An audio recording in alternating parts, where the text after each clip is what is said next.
The Strange Case of Dr. Jekyll and Mr. Hyde. By Robert Louis Stevenson. Story of the Door. Mr. Utterson the lawyer was a man of a rugged countenance that was never lighted by a smile, cold, scanty and embarrassed in discourse, backward in sentiment, lean, long, dusty, dreary and yet somehow lovable. At friendly meetings, and when the wine was to his taste, something eminently human beaconed from his eye, something indeed which never found its way into his talk, but which spoke not only in these silent symbols of the after-dinner face, but more often and loudly in the acts of his life. He was austere with himself, drank gin when he was alone, to mortify a taste for vintages, and though he enjoyed the theatre, had not crossed the doors of one for 20 years. But he had an approved tolerance for others, sometimes wondering, almost with envy, at the high pressure of spirits involved in their misdeeds, and in any extremity inclined to help rather than to reprove.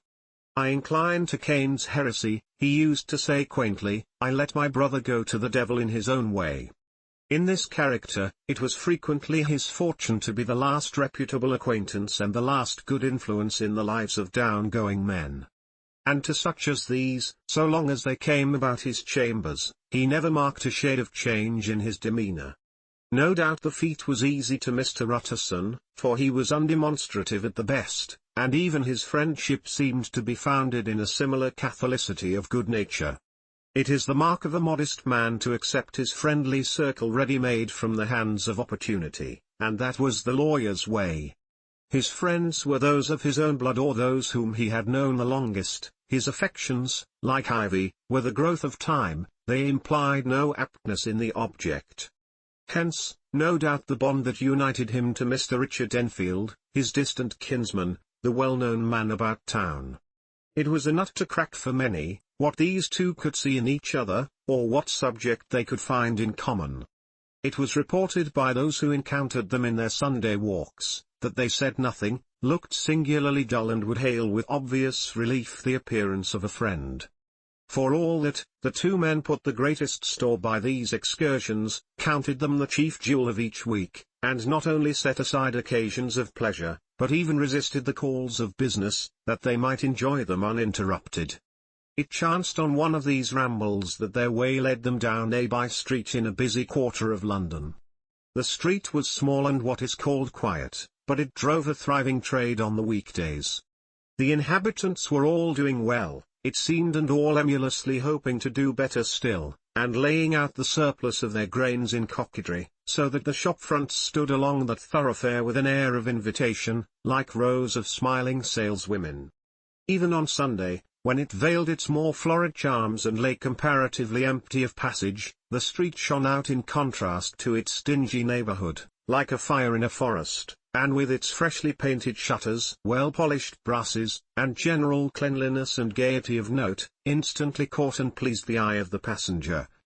2 doors from one corner, on the left hand going east, the line was broken by the entry of a court, and just at that point a certain sinister block of building thrust forward its gable on the street. It was 2 stories high, showed no window, nothing but a door on the lower story and a blind forehead of discolored wall on the upper, and bore in every feature, the marks of prolonged and sordid negligence. The door, which was equipped with neither bell nor knocker, was blistered and distained. Tramps slouched into the recess and struck matches on the panels, children kept shop upon the steps, the schoolboy had tried his knife on the mouldings, and for close on a generation, no one had appeared to drive away these random visitors or to repair their ravages. Mr. Enfield and the lawyer were on the other side of the by-street, but when they came abreast of the entry, the former lifted up his cane and pointed. "Did you ever remark that door?" he asked, and when his companion had replied in the affirmative, "It is connected in my mind," added he, "with a very odd story." "Indeed?" said Mr. Utterson, with a slight change of voice, "and what was that?" "Well, it was this way," returned Mr. Enfield. "I was coming home from some place at the end of the world, about 3 o'clock of a black winter morning, and my way lay through a part of town where there was literally nothing to be seen but lamps. Street after street and all the folks asleep, street after street, all lighted up as if for a procession and all as empty as a church, till at last I got into that state of mind when a man listens and begins to long for the sight of a policeman. All at once, I saw two figures, one a little man who was stumping along eastward at a good walk, and the other a girl of maybe 8 or 10 who was running as hard as she was able down a cross street. Well, sir, the two ran into one another naturally enough at the corner, and then came the horrible part of the thing, for the man trampled calmly over the child's body and left her screaming on the ground. It sounds nothing to hear, but it was hellish to see. It wasn't like a man, it was like some damned juggernaut. I gave a few halloa, took to my heels, collared my gentleman, and brought him back to where there was already quite a group about the screaming child. He was perfectly cool and made no resistance, but gave me one look, so ugly that it brought out the sweat on me like running. The people who had turned out were the girl's own family, and pretty soon, the doctor, for whom she had been sent, put in his appearance. Well, the child was not much the worse, more frightened, according to the sawbones, and there you might have supposed would be an end to it. But there was one curious circumstance. I had taken a loathing to my gentleman at first sight. So had the child's family, which was only natural. But the doctor's case was what struck me. He was the usual cut-and-dry apothecary, of no particular age and colour, with a strong Edinburgh accent and about as emotional as a bagpipe. Well, sir, he was like the rest of us. Every time he looked at my prisoner, I saw that Sawbones turn sick and white with the desire to kill him. I knew what was in his mind, just as he knew what was in mine, and killing being out of the question, we did the next best. We told the man we could and would make such a scandal out of this as should make his name stink from one end of London to the other. If he had any friends or any credit, we undertook that he should lose them. And all the time, as we were pitching it in red hot, we were keeping the women off him as best we could, for they were as wild as harpies. I never saw a circle of such hateful faces, and there was the man in the middle, with a kind of black sneering coolness, frightened too, I could see that, but carrying it off, sir, really like Satan. If you choose to make capital out of this accident, said he, I am naturally helpless. No gentleman but wishes to avoid a scene, says he. Name your figure. Well, we screwed him up to £100 for the child's family. He would have clearly liked to stick out, but there was something about the lot of us that meant mischief, and at last he struck. The next thing was to get the money, and where do you think he carried us but to that place with the door? Whipped out a key, went in, and presently came back with the matter of £10 in gold and a cheque for the balance on Coates's, drawn payable to bearer and signed with a name that I can't mention, though it's one of the points of my story, but it was a name at least very well known and often printed. The figure was stiff, but the signature was good for more than that if it was only genuine. I took the liberty of pointing out to my gentleman that the whole business looked apocryphal, and that a man does not, in real life, walk into a cellar door at 4 in the morning and come out with another man's cheque for close upon £100. But he was quite easy and sneering. Set your mind at rest, says he, I will stay with you till the bank's open and cash the cheque myself. So we all set off, the doctor, and the child's father, and our friend and myself, and passed the rest of the night in my chambers, and next day, when we had breakfasted, went in a body to the bank. I gave in the cheque myself, and said I had every reason to believe it was a forgery. Not a bit of it. The cheque was genuine. Tut tut, said Mr. Utterson. I see you feel as I do, said Mr. Enfield. Yes, it's a bad story. For my man was a fellow that nobody could have to do with, a really damnable man, and the person that drew the cheque is the very pink of the proprieties, celebrated too, and, what makes it worse, one of your fellows who do what they call good. Blackmail, I suppose, an honest man paying through the nose for some of the capers of his youth. Blackmail House is what I call the place with the door, in consequence. Though even that, you know, is far from explaining all, he added, and with the words fell into a vein of musing. From this he was recalled by Mr. Utterson asking rather suddenly, and you don't know if the drawer of the cheque lives there? A likely place, isn't it? returned Mr. Enfield. "But I happen to have noticed his address. He lives in some square or other." "And you never asked about the place with the door?" said Mr. Utterson. "No, sir, I had a delicacy," was the reply. "I feel very strongly about putting questions. It partakes too much of the style of the Day of Judgment. You start a question, and it's like starting a stone.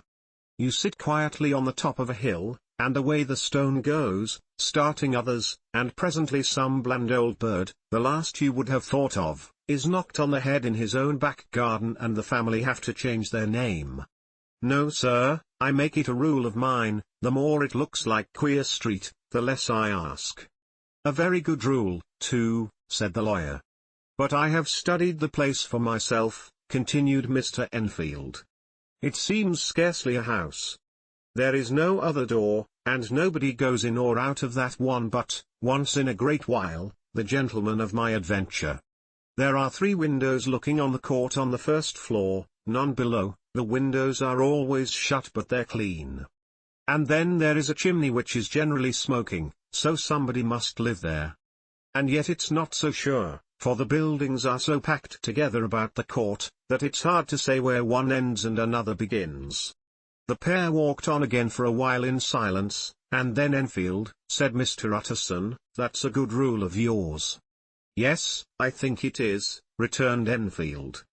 "But for all that," continued the lawyer, "there's one point I want to ask. I want to ask the name of that man who walked over the child." "Well," said Mr. Enfield, "I can't see what harm it would do. It was a man of the name of Hyde." said Mr. Utterson. "What sort of a man is he to see? He is not easy to describe.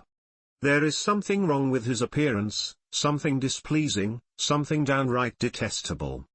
I never saw a man I so disliked, and yet I scarce know why. He must be deformed somewhere. He gives a strong feeling of deformity, although I couldn't specify the point. He's an extraordinary looking man, and yet I really can name nothing out of the way. No, sir, I can make no hand of it. I can't describe him. And it's not want of memory, for I declare I can see him this moment." Mr. Utterson again walked some way in silence and obviously under a weight of consideration. "You are sure he used a key?" he inquired at last. "My dear sir," began Enfield, surprised out of himself. "Yes, I know," said Utterson, "I know it must seem strange. The fact is, if I do not ask you the name of the other party, it is because I know it already. You see, Richard, your tale has gone home. If you have been inexact in any point you had better correct it." "I think you might have warned me," returned the other with a touch of sullenness. "But I have been pedantically exact, as you call it. The fellow had a key, and what's more, he has it still. I saw him use it not a week ago." Mr. Utterson sighed deeply but said never a word, and the young man presently resumed. "Here is another lesson to say nothing," said he. "I am ashamed of my long tongue. Let us make a bargain never to refer to this again." "With all my heart," said the lawyer. "I shake hands on that, Richard." Search for Mr. Hyde. That evening Mr. Utterson came home to his bachelor house in sombre spirits and sat down to dinner without relish. It was his custom of a Sunday, when this meal was over, to sit close by the fire, a volume of some dry divinity on his reading desk, until the clock of the neighboring church rang out the hour of 12, when he would go soberly and gratefully to bed. On this night, however, as soon as the cloth was taken away, he took up a candle and went into his business room. There he opened his safe, took from the most private part of it a document endorsed on the envelope as Drive. Jekyll's will, and sat down with a clouded brow to study its contents.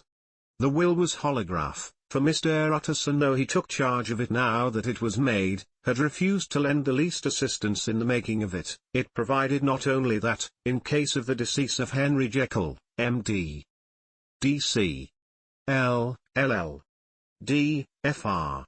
S, etc., all his possessions were to pass into the hands of his friend and benefactor Edward Hyde, but that in case of Drive, Jekyll's disappearance or unexplained absence for any period exceeding 3 calendar months, the said Edward Hyde should step into the said Henry Jekyll's shoes without further delay and free from any burthen or obligation beyond the payment of a few small sums to the members of the doctor's household.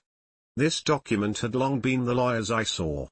It offended him both as a lawyer and as a lover of the sane and customary sides of life, to whom the fanciful was the immodest. And hitherto it was his ignorance of Mr. Hyde that had swelled his indignation. Now, by a sudden turn, it was his knowledge. It was already bad enough when the name was but a name of which he could learn no more. It was worse when it began to be clothed upon with detestable attributes, and out of the shifting, insubstantial mists that had so long baffled his eye, there leapt up the sudden, definite presentment of a fiend. "I thought it was madness," he said, as he replaced the obnoxious paper in the safe, "and now I begin to fear it is disgrace." With that he blew out his candle, put on a greatcoat, and set forth in the direction of Cavendish Square, that citadel of medicine, where his friend, the great Drive Lanyon, had his house and received his crowding patients. If anyone knows, it will be Lanyon, he had thought. The solemn butler knew and welcomed him. He was subjected to no stage of delay, but ushered direct from the door to the dining room where Drive Lanyon sat alone over his wine. This was a hearty, healthy, dapper, red-faced gentleman, with a shock of hair prematurely white, and a boisterous and decided manner. At sight of Mr. Utterson, he sprang up from his chair and welcomed him with both hands. The geniality, as was the way of the man, was somewhat theatrical to the eye, but it reposed on genuine feeling. For these two were old friends, old mates both at school and college, both thorough respecters of themselves and of each other, and what does not always follow, men who thoroughly enjoyed each other's company. After a little rambling talk, the lawyer led up to the subject which so disagreeably preoccupied his mind. "I suppose, Lanyon," said he, "you and I must be the two oldest friends that Henry Jekyll has?" "I wish the friends were younger," chuckled Drive Lanyon. "But I suppose we are." "And what of that?" "I see little of him now." "Indeed?" said Utterson. "I thought you had a bond of common interest." "We had," was the reply. "But it is more than 10 years since Henry Jekyll became too fanciful for me. He began to go wrong in mind, and though of course I continue to take an interest in him for old sake's sake, as they say, I see and I have seen devilish little of the man. Such unscientific balderdash," added the doctor, flushing suddenly purple, "would have estranged Damon and Pythias." This little spirit of temper was somewhat of a relief to Mr. Utterson. They have only differed on some point of science, he thought, and being a man of no scientific passions, except in the matter of conveyancing, he even added, it is nothing worse than that. He gave his friend a few seconds to recover his composure, and then approached the question he had come to put. "Did you ever come across _protégé_ of his, one Hyde?" he asked. "Hyde?" repeated Lanyon. "No. Never heard of him. Since my time." That was the amount of information that the lawyer carried back with him to the great, dark bed on which he tossed to and fro, until the small hours of the morning began to grow large. It was a night of little ease to his toiling mind, toiling in mere darkness and besieged by questions. 6 o'clock struck on the bells of the church that was so conveniently near to Mr. Utterson's dwelling, and still he was digging at the problem. Hitherto it had touched him on the intellectual side alone, but now his imagination also was engaged, or rather enslaved, and as he lay and tossed in the gross darkness of the night and the curtained room, Mr. Enfield's tale went by before his mind in a scroll of lighted pictures. He would be aware of the great field of lamps of a nocturnal city, then of the figure of a man walking swiftly, then of a child running from the doctor's, and then these met, and that human juggernaut trod the child down and passed on regardless of her screams. Or else he would see a room in a rich house, where his friend lay asleep, dreaming and smiling at his dreams, and then the door of that room would be opened, the curtains of the bed plucked apart, the sleeper recalled, and lo! there would stand by his side a figure to whom power was given, and even at that dead hour, he must rise and do its bidding.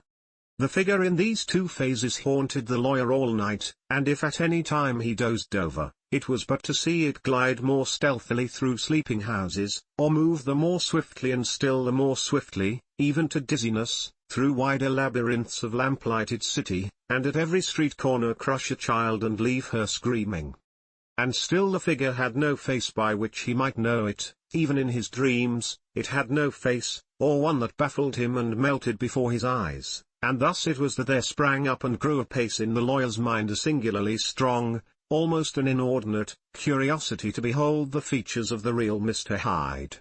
If he could but once set eyes on him, he thought the mystery would lighten and perhaps roll altogether away, as was the habit of mysterious things when well examined. He might see a reason for his friend's strange preference or bondage, call it which you please, and even for the startling clause of the will. At least it would be a face worth seeing, the face of a man who was without bowels of mercy, a face which had but to show itself to raise up, in the mind of the unimpressionable Enfield, a spirit of enduring hatred.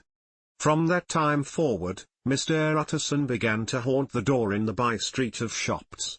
In the morning before office hours, at noon when business was plenty and time scarce, at night under the face of the fogged city moon, by all lights and at all hours of solitude or concourse, the lawyer was to be found on his chosen post.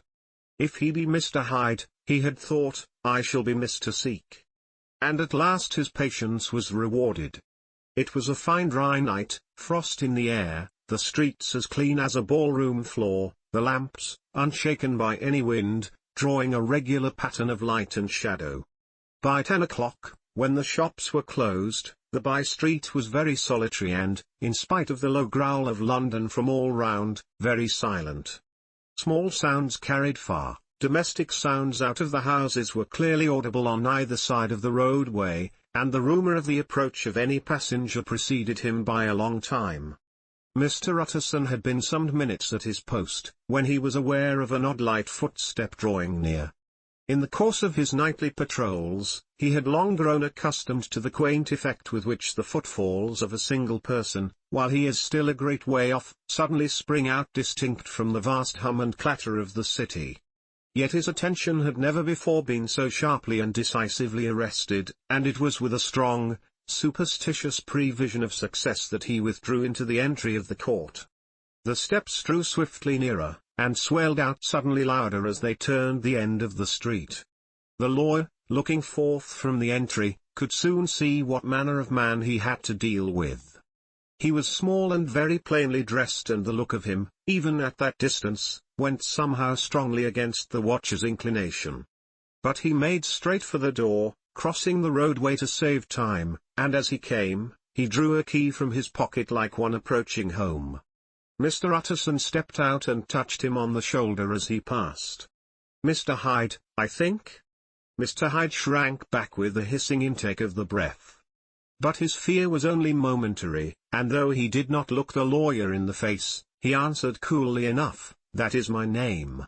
What do you want?" "I see you are going in," returned the lawyer. "I am an old friend of Drive Jekyll's, Mr. Utterson of Gaunt Street. You must have heard of my name, and meeting you so conveniently, I thought you might admit me. You will not find Drive Jekyll, he is from home," replied Mr. Hyde, blowing in the key. And then suddenly, but still without looking up, "How did you know me?" he asked. "On your side," said Mr. Utterson. "Will you do me a favour?" "With pleasure," replied the other. "What shall it be?" "Will you let me see your face?" asked the lawyer.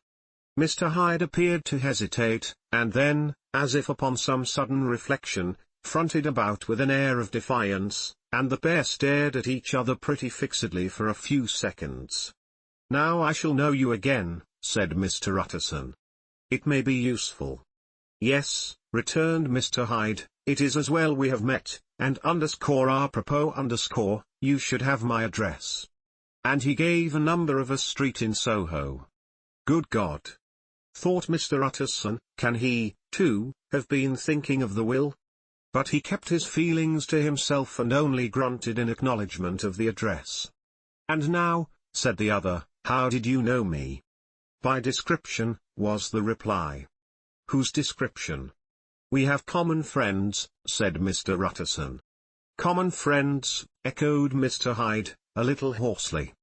"Who are they?" "Jekyll, for instance," said the lawyer.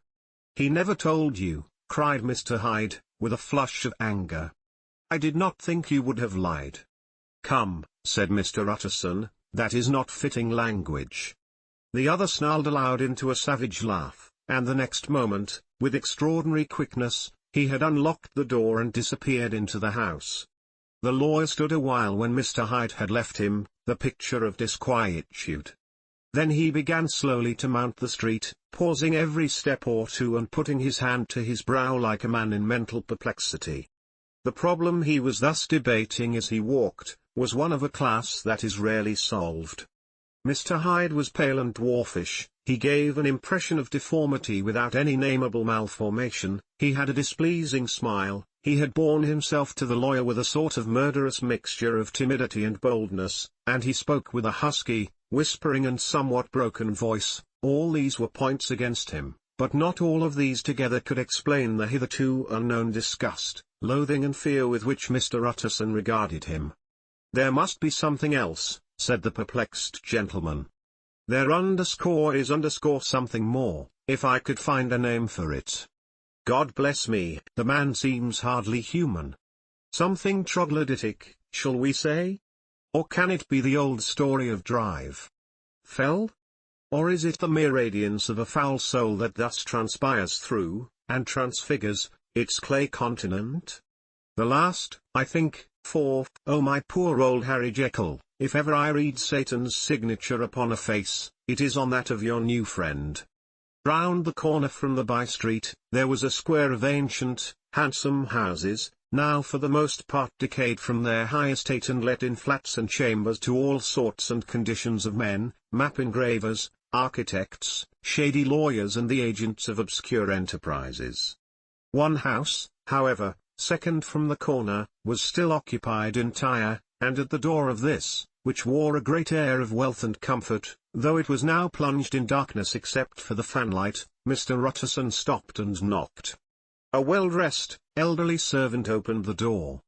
"Is Drive Jekyll at home, Poole?" asked the lawyer. "I will see, Mr. Utterson," said Poole, admitting the visitor, as he spoke, into a large, low-roofed, comfortable hall paved with flags, warmed, after the fashion of a country house, by a bright, open fire, and furnished with costly cabinets of oak. "Will you wait here by the fire, sir? Or shall I give you a light in the dining room?" "Here, thank you," said the lawyer, and he drew near and leaned on the tall fender.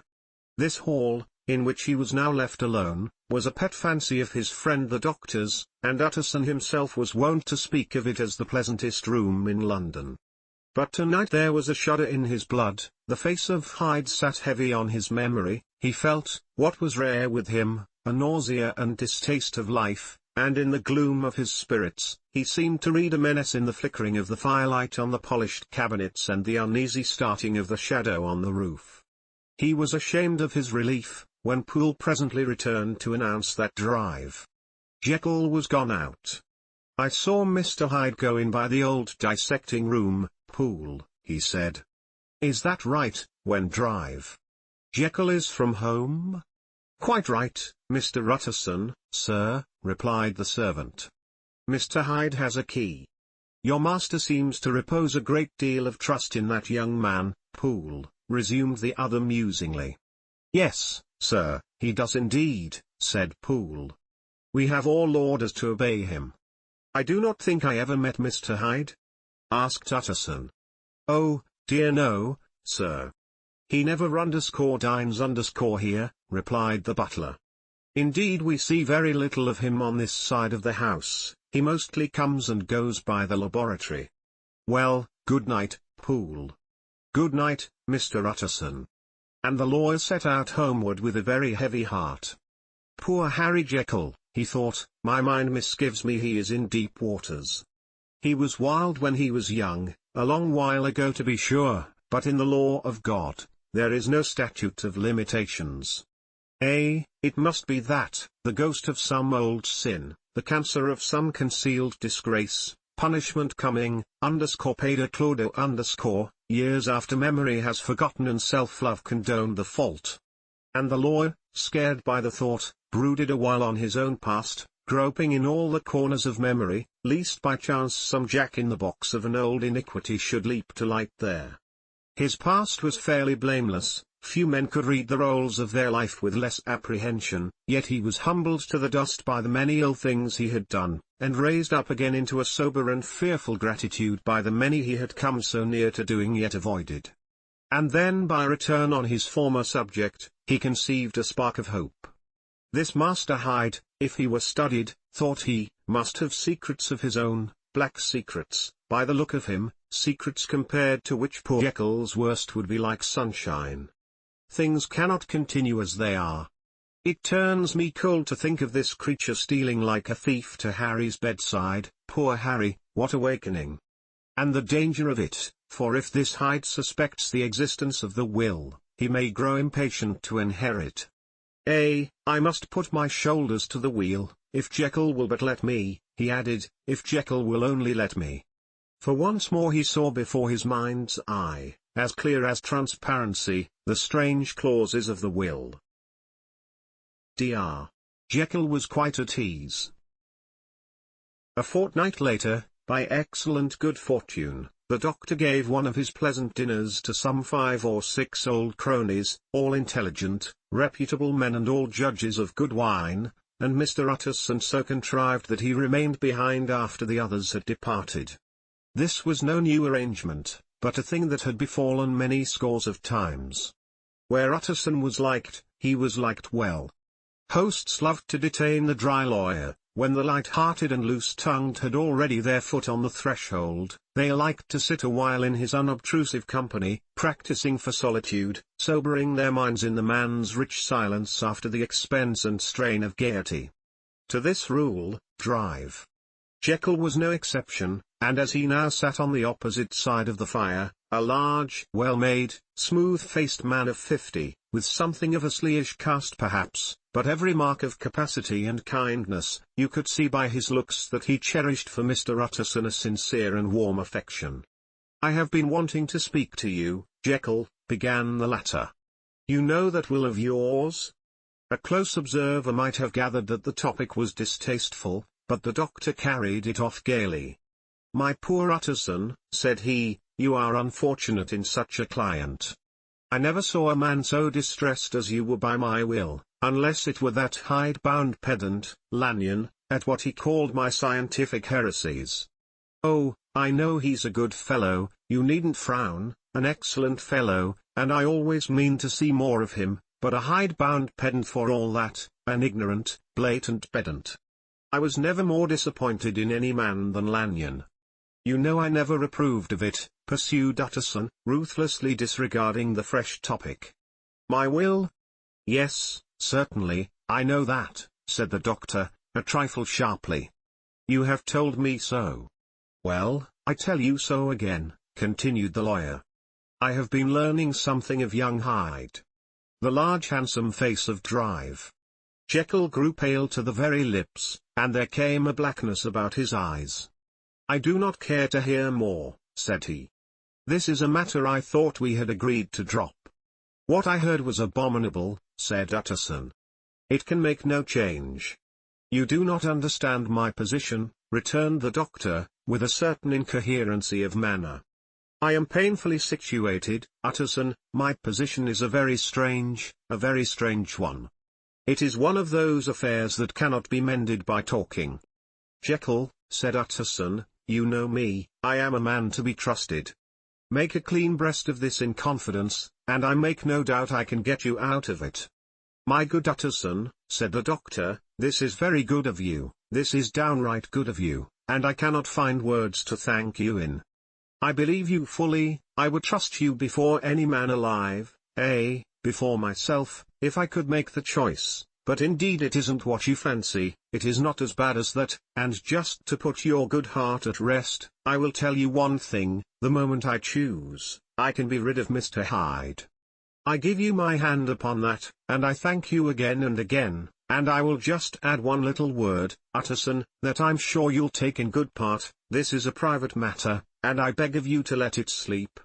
Utterson reflected a little, looking in the fire.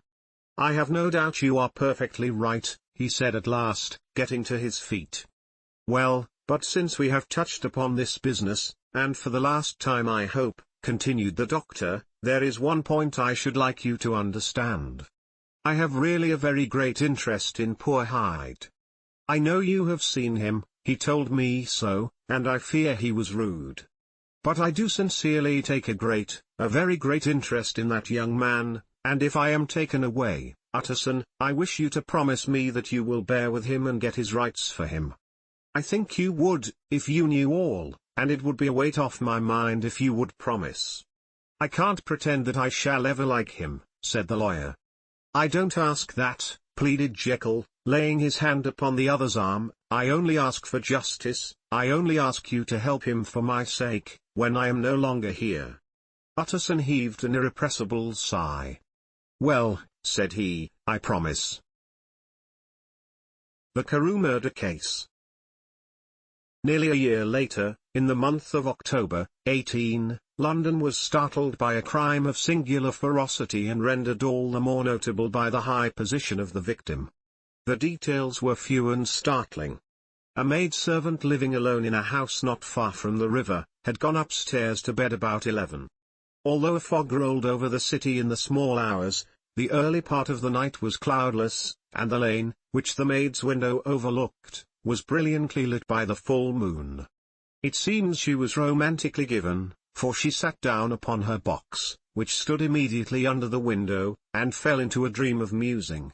Never, she used to say, with streaming tears, when she narrated that experience, never had she felt more at peace with all men or thought more kindly of the world.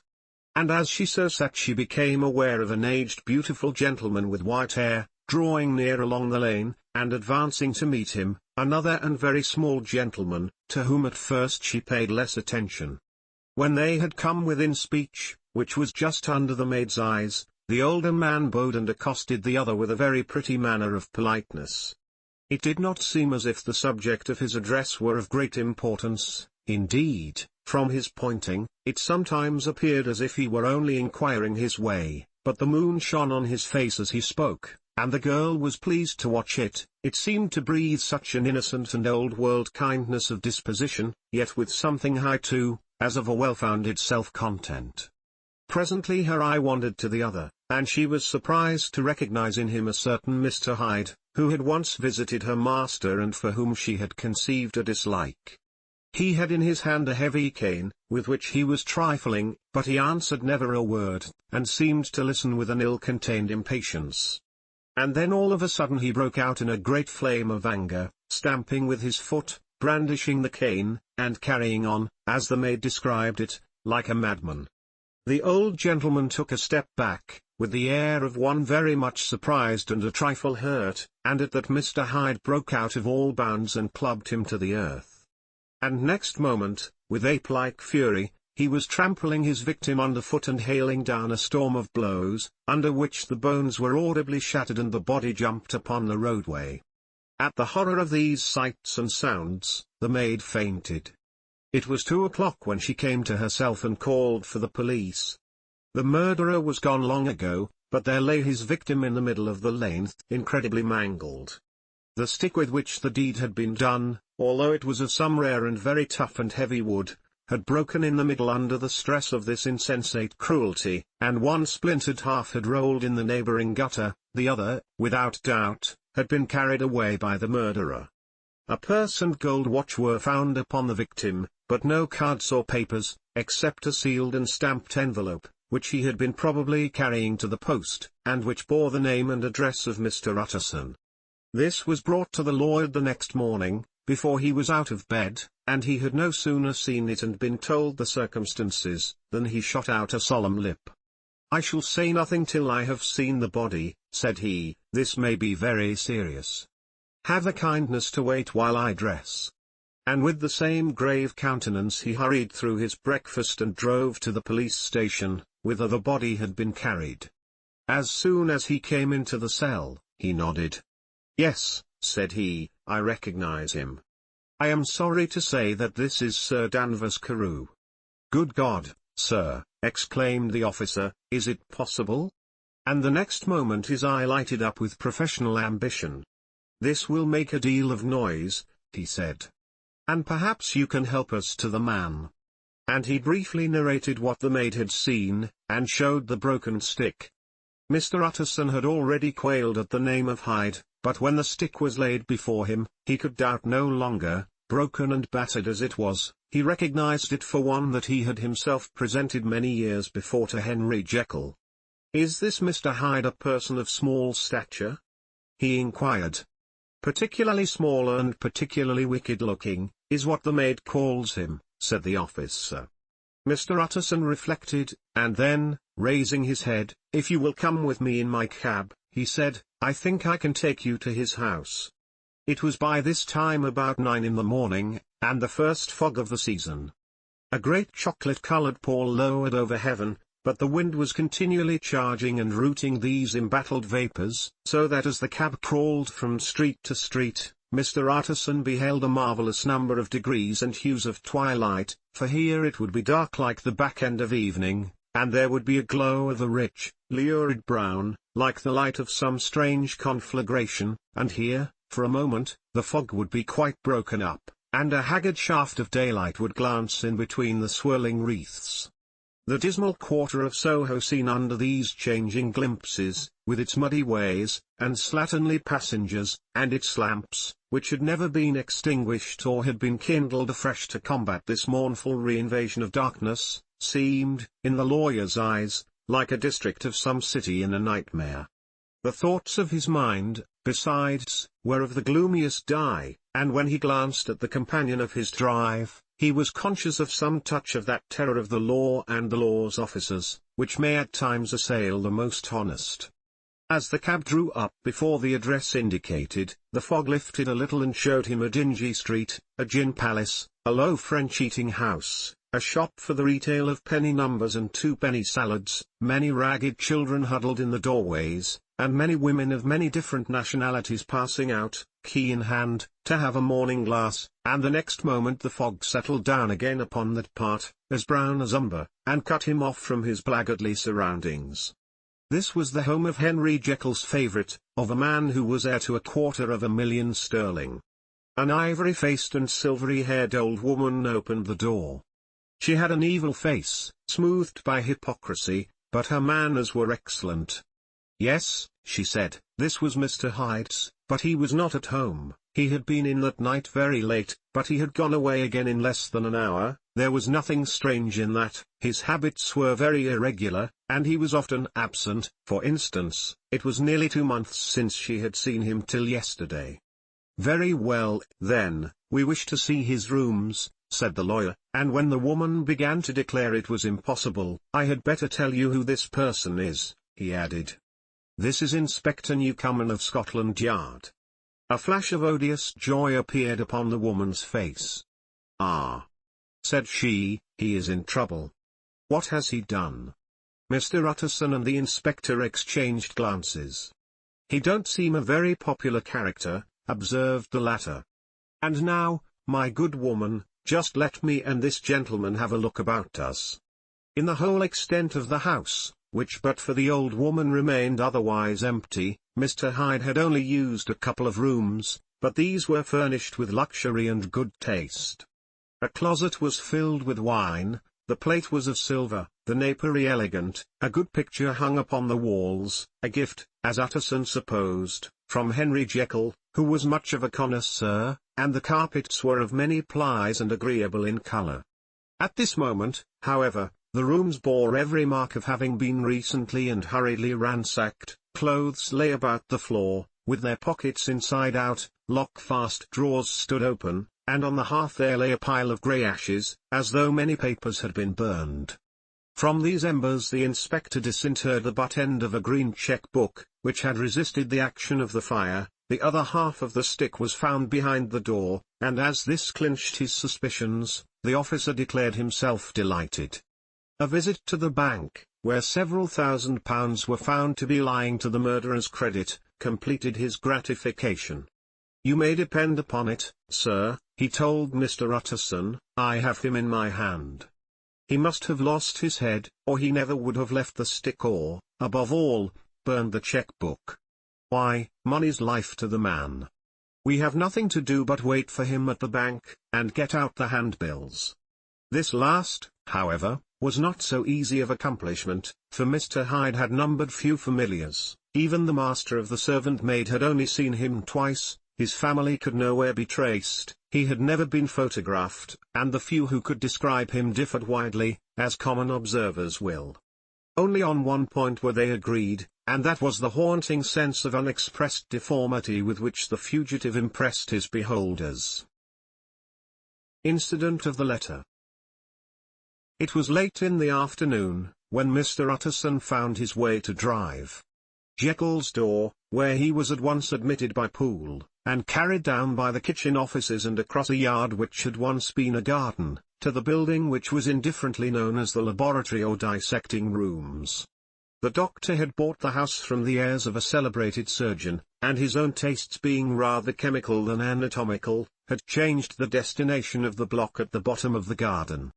It was the first time that the lawyer had been received in that part of his friend's quarters, and he eyed the dingy, windowless structure with curiosity, and gazed round with a distasteful sense of strangeness as he crossed the theatre, once crowded with eager students and now lying gaunt and silent, the tables laden with chemical apparatus, the floor strewn with crates and littered with packing straw, and the light falling dimly through the foggy cupola. At the further end, a flight of stairs mounted to a door covered with red baize, and through this, Mr. Utterson was at last received into the doctor's cabinet. It was a large room fitted round with glass presses, furnished, among other things, with a cheval glass and a business table, and looking out upon the court by 3 dusty windows barred with iron. The fire burned in the grate, a lamp was set lighted on the chimney shelf, for even in the houses the fog began to lie thickly, and there, close up to the warmth, sat Drive Jekyll, looking deathly sick. He did not rise to meet his visitor, but held out a cold hand and bade him welcome in a changed voice. "And now," said Mr. Utterson, as soon as Poole had left them, "you have heard the news?" The doctor shuddered. "They were crying it in the square," he said. "I heard them in my dining room." "One word," said the lawyer. "Carew was my client, but so are you, and I want to know what I am doing. You have not been mad enough to hide this fellow?" "Utterson, I swear to God," cried the doctor, "I swear to God I will never set eyes on him again. I bind my honor to you that I am done with him in this world. It is all at an end. And indeed he does not want my help. You do not know him as I do. He is safe, he is quite safe, mark my words, he will never more be heard of." The lawyer listened gloomily, he did not like his friend's feverish manner. "You seem pretty sure of him," said he, "and for your sake, I hope you may be right. If it came to a trial, your name might appear." "I am quite sure of him," replied Jekyll. "I have grounds for certainty that I cannot share with anyone. But there is one thing on which you may advise me. I have received a letter, and I am at a loss whether I should show it to the police. I should like to leave it in your hands, Utterson, you would judge wisely, I am sure. I have so great a trust in you." "You fear, I suppose, that it might lead to his detection?" asked the lawyer. "No," said the other. "I cannot say that I care what becomes of Hyde, I am quite done with him. I was thinking of my own character, which this hateful business has rather exposed." Utterson ruminated a while, he was surprised at his friend's selfishness, and yet relieved by it. "Well," said he, at last, "let me see the letter." The letter was written in an odd, upright hand and signed Edward Hyde, and it signified, briefly enough, that the writer's benefactor, Drive Jekyll, whom he had long so unworthily repaid for 1,000 generosities, need labour under no alarm for his safety, as he had means of escape on which he placed a sure dependence. The lawyer liked this letter well enough, it put a better colour on the intimacy than he had looked for, and he blamed himself for some of his past suspicions. "Have you the envelope?" he asked. "I burned it," replied Jekyll, "before I thought what I was about. But it bore no postmark. The note was handed in." "Shall I keep this and sleep upon it?" asked Utterson. "I wish you to judge for me entirely," was the reply. "I have lost confidence in myself." "Well, I shall consider," returned the lawyer. "And now one word more, it was Hyde who dictated the terms in your will about the disappearance?" The doctor seemed seized with a qualm of faintness, he shut his mouth tight and nodded. "I knew it," said Utterson. "He meant to murder you. You had a fine escape." "I have had what is far more to the purpose," returned the doctor solemnly. "I have had a lesson, oh God, Utterson, what a lesson I have had." And he covered his face for a moment with his hands.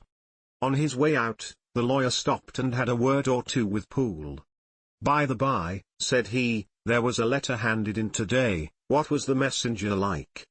But Poole was positive nothing had come except by post, and only circulars by that, he added. This news sent off the visitor with his fears renewed. Plainly the letter had come by the laboratory door, possibly, indeed, it had been written in the cabinet, and if that were so, it must be differently judged, and handled with the more caution. The newsboys, as he went, were crying themselves hoarse along the footways, special edition. Shocking murder of an MP. That was the funeral oration of one friend and client, and he could not help a certain apprehension lest the good name of another should be sucked down in the eddy of the scandal. It was, at least, a ticklish decision that he had to make, and self-reliant as he was by habit, he began to cherish a longing for advice. It was not to be had directly, but perhaps, he thought, it might be fished for. Presently after, he sat on one side of his own hearth, with Mr. Guest, his head clerk, upon the other, and midway between, at a nicely calculated distance from the fire, a bottle of a particular old wine that had long dwelt unsunned in the foundations of his house. The fog still slept on the wing above the drowned city, where the lamps glimmered like carbuncles, and through the muffle and smother of these fallen clouds, the procession of the town's life was still rolling in through the great arteries with the sound as of a mighty wind. But the room was gay with firelight. In the bottle the acids were long ago resolved, the imperial dye had softened with time, as the colour grows richer in stained windows, and the glow of hot autumn afternoons on hillside vineyards, was ready to be set free and to disperse the fogs of London. Insensibly the lawyer melted. There was no man from whom he kept fewer secrets than Mr. Guest, and he was not always sure that he kept as many as he meant.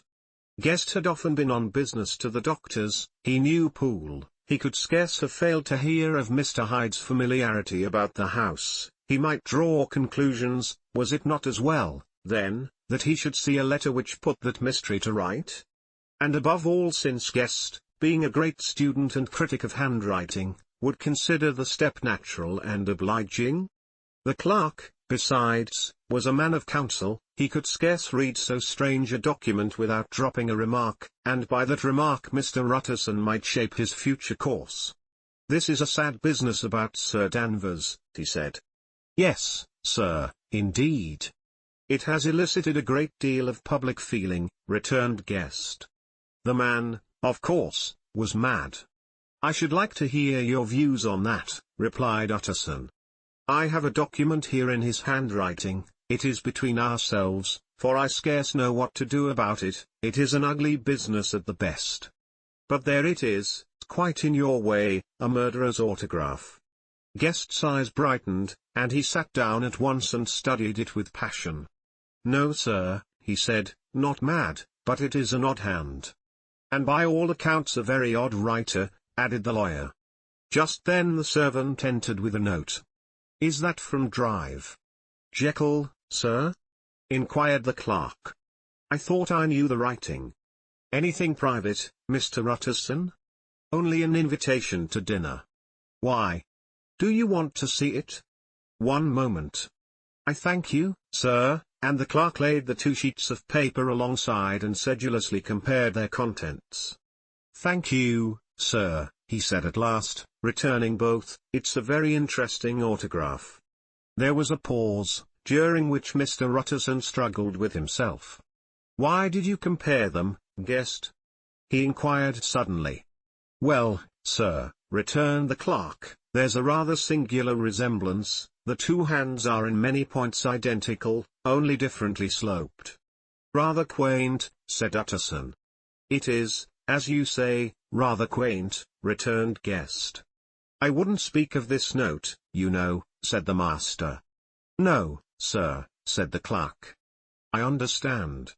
But no sooner was Mr. Utterson alone that night, than he locked the note into his safe, where it reposed from that time forward. "What?" he thought. "Henry Jekyll forged for a murderer." And his blood ran cold in his veins. Incident of Dr. Lanyon. Time ran on, thousands of pounds were offered in reward, for the death of Sir Danvers was resented as a public injury, but Mr. Hyde had disappeared out of the ken of the police as though he had never existed. Much of his past was unearthed, indeed, and all disreputable tales came out of the man's cruelty, at once so callous and violent, of his vile life, of his strange associates, of the hatred that seemed to have surrounded his career, but of his present whereabouts, not a whisper. From the time he had left the house in Soho on the morning of the murder, he was simply blotted out, and gradually, as time drew on, Mr. Utterson began to recover from the hotness of his alarm, and to grow more at quiet with himself. The death of Sir Danvers was, to his way of thinking, more than paid for by the disappearance of Mr. Hyde. Now that that evil influence had been withdrawn, a new life began for Jekyll. He came out of his seclusion, renewed relations with his friends, became once more their familiar guest and entertainer, and whilst he had always been known for charities, he was now no less distinguished for religion. He was busy, he was much in the open air, he did good, his face seemed to open and brighten, as if with an inward consciousness of service, and for more than 2 months, the doctor was at peace. On the 8th of January Utterson had dined at the doctor's with a small party. Lanyon had been there, and the face of the host had looked from one to the other as in the old days when the trio were inseparable friends. On the 12th, and again on the 14th, the door was shut against the lawyer. The doctor was confined to the house, Poole said, and saw no one. On the 15th, he tried again, and was again refused, and having now been used for the last 2 months to see his friend almost daily, he found this return of solitude to weigh upon his spirits. The 5th night he had in Guest to dine with him, and the 6th he betook himself to drive. Lanyon's. There at least he was not denied admittance, but when he came in, he was shocked at the change which had taken place in the doctor's appearance. He had his death warrant written legibly upon his face. The rosy man had grown pale, his flesh had fallen away, he was visibly balder and older, and yet it was not so much these tokens of a swift physical decay that arrested the lawyer's notice, as a look in the eye and quality of manner that seemed to testify to some deep-seated terror of the mind. It was unlikely that the doctor should fear death, and yet that was what Utterson was tempted to suspect. Yes, he thought, he is a doctor, he must know his own state and that his days are counted, and the knowledge is more than he can bear. And yet when Utterson remarked on his ill looks, it was with an air of great firmness that Lanyon declared himself a doomed man. "I have had a shock," he said, "and I shall never recover. It is a question of weeks. Well, life has been pleasant, I liked it, yes, sir, I used to like it. I sometimes think if we knew all, we should be more glad to get away." "Jekyll is ill, too," observed Utterson. "Have you seen him?" But Lanyon's face changed, and he held up a trembling hand. "I wish to see or hear no more of Jekyll," he said in a loud, unsteady voice. "I am quite done with that person, and I beg that you will spare me any allusion to one whom I regard as dead." "Tut, tut," said Mr. Utterson, and then after a considerable pause, "Can't I do anything?" he inquired. "We are 3 very old friends, Lanyon, we shall not live to make others." "Nothing can be done," returned Lanyon, "ask himself." "He will not see me," said the lawyer. "I am not surprised at that," was the reply. "Some day, Utterson, after I am dead, you may perhaps come to learn the right and wrong of this. I cannot tell you.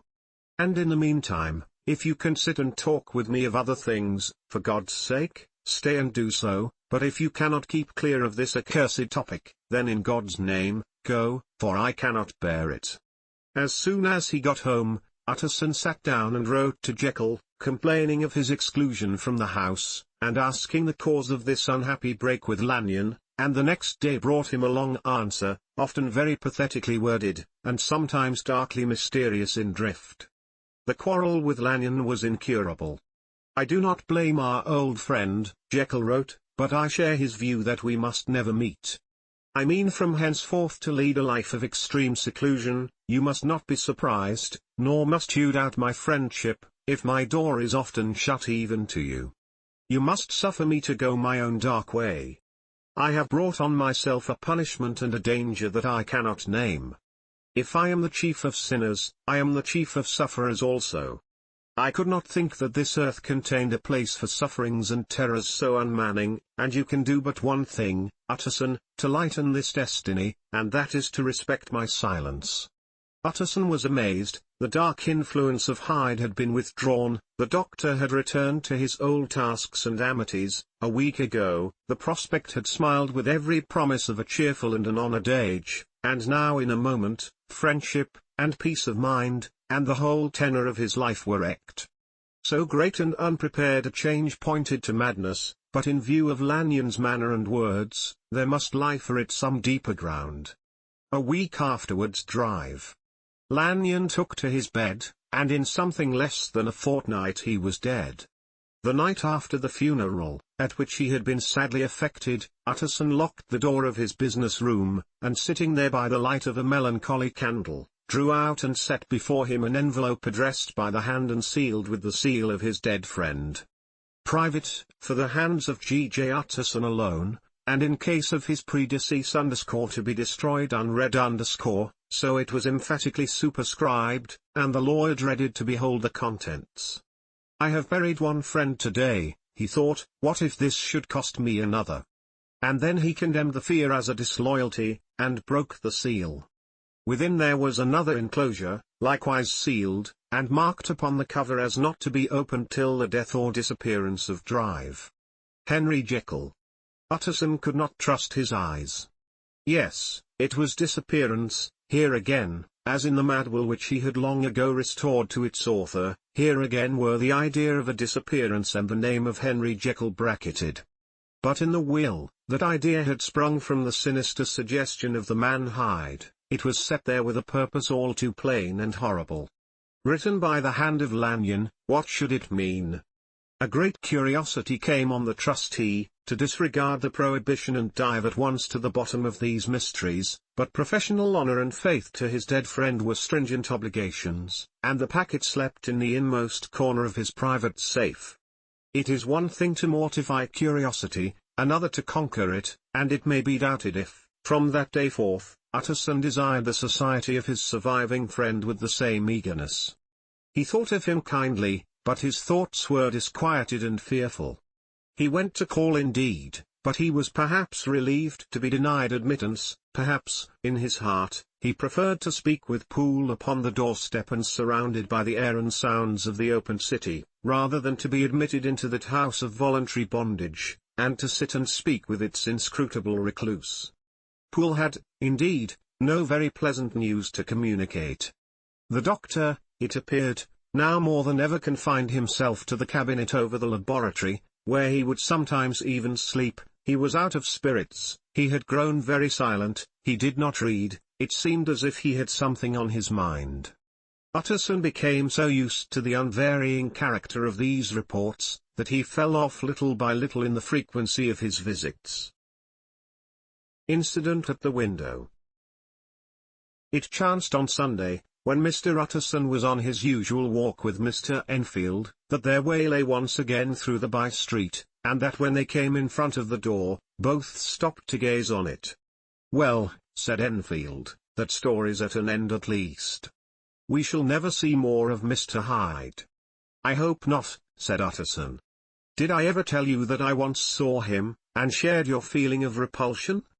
"It was impossible to do the one without the other," returned Enfield. "And by the way, what an ass you must have thought me, not to know that this was a back way to drive. Jekyll's. It was partly your own fault that I found it out, even when I did." "So you found it out, did you?" said Utterson. "But if that be so, we may step into the court and take a look at the windows. To tell you the truth, I am uneasy about poor Jekyll, and even outside, I feel as if the presence of a friend might do him good." The court was very cool and a little damp, and full of premature twilight, although the sky, high up overhead, was still bright with sunset. The middle one of the three windows was halfway open, and sitting close beside it, taking the air with an infinite sadness of mien, like some disconsolate prisoner, Utterson saw drive Jekyll. "What? Jekyll?" he cried. "I trust you are better." "I am very low, Utterson," replied the doctor drearily, "very low. It will not last long, thank God." "You stay too much indoors," said the lawyer. "You should be out, whipping up the circulation like Mr. Enfield and me. This is my cousin, Mr. Enfield, drive Jekyll. Come now, get your hat and take a quick turn with us." "You are very good," sighed the other. "I should like to very much, but no, it is quite impossible, I dare not. But indeed, Utterson, I am very glad to see you, this is really a great pleasure. I would ask you and Mr. Enfield up, but the place is really not fit." "Why, then," said the lawyer, good-naturedly, "the best thing we can do is to stay down here and speak with you from where we are." "That is just what I was about to venture to propose," returned the doctor with a smile. But the words were hardly uttered, before the smile was struck out of his face and succeeded by an expression of such abject terror and despair, as froze the very blood of the two gentlemen below. They saw it but for a glimpse, for the window was instantly thrust down, but that glimpse had been sufficient, and they turned and left the court without a word. In silence, too, they traversed the by-street, and it was not until they had come into a neighbouring thoroughfare, where even upon a Sunday there were still some stirrings of life, that Mr. Utterson at last turned and looked at his companion. They were both pale, and there was an answering horror in their eyes. God forgive us," said Mr. Utterson. But Mr. Enfield only nodded his head very seriously, and walked on once more in silence. The last night. Mr. Utterson was sitting by his fireside one evening after dinner, when he was surprised to receive a visit from Poole. "Bless me, Poole, what brings you here?" he cried, and then taking a second look at him, "What ails you?" he added, "Is the doctor ill?" "Mr. Utterson," said the man, "there is something wrong." "Take a seat, and here is a glass of wine for you," said the lawyer. "Now, take your time, and tell me plainly what you want." "You know the doctor's ways, sir," replied Poole, "and how he shuts himself up." "Well, he's shut up again in the cabinet, and I don't like it, sir. I wish I may die if I like it." "Mr. Utterson, sir, I'm afraid." "Now, my good man," said the lawyer, "be explicit. What are you afraid of?" "I've been afraid for about a week," returned Poole, doggedly disregarding the question, "and I can bear it no more." The man's appearance amply bore out his words. His manner was altered for the worse, and except for the moment when he had first announced his terror, he had not once looked the lawyer in the face.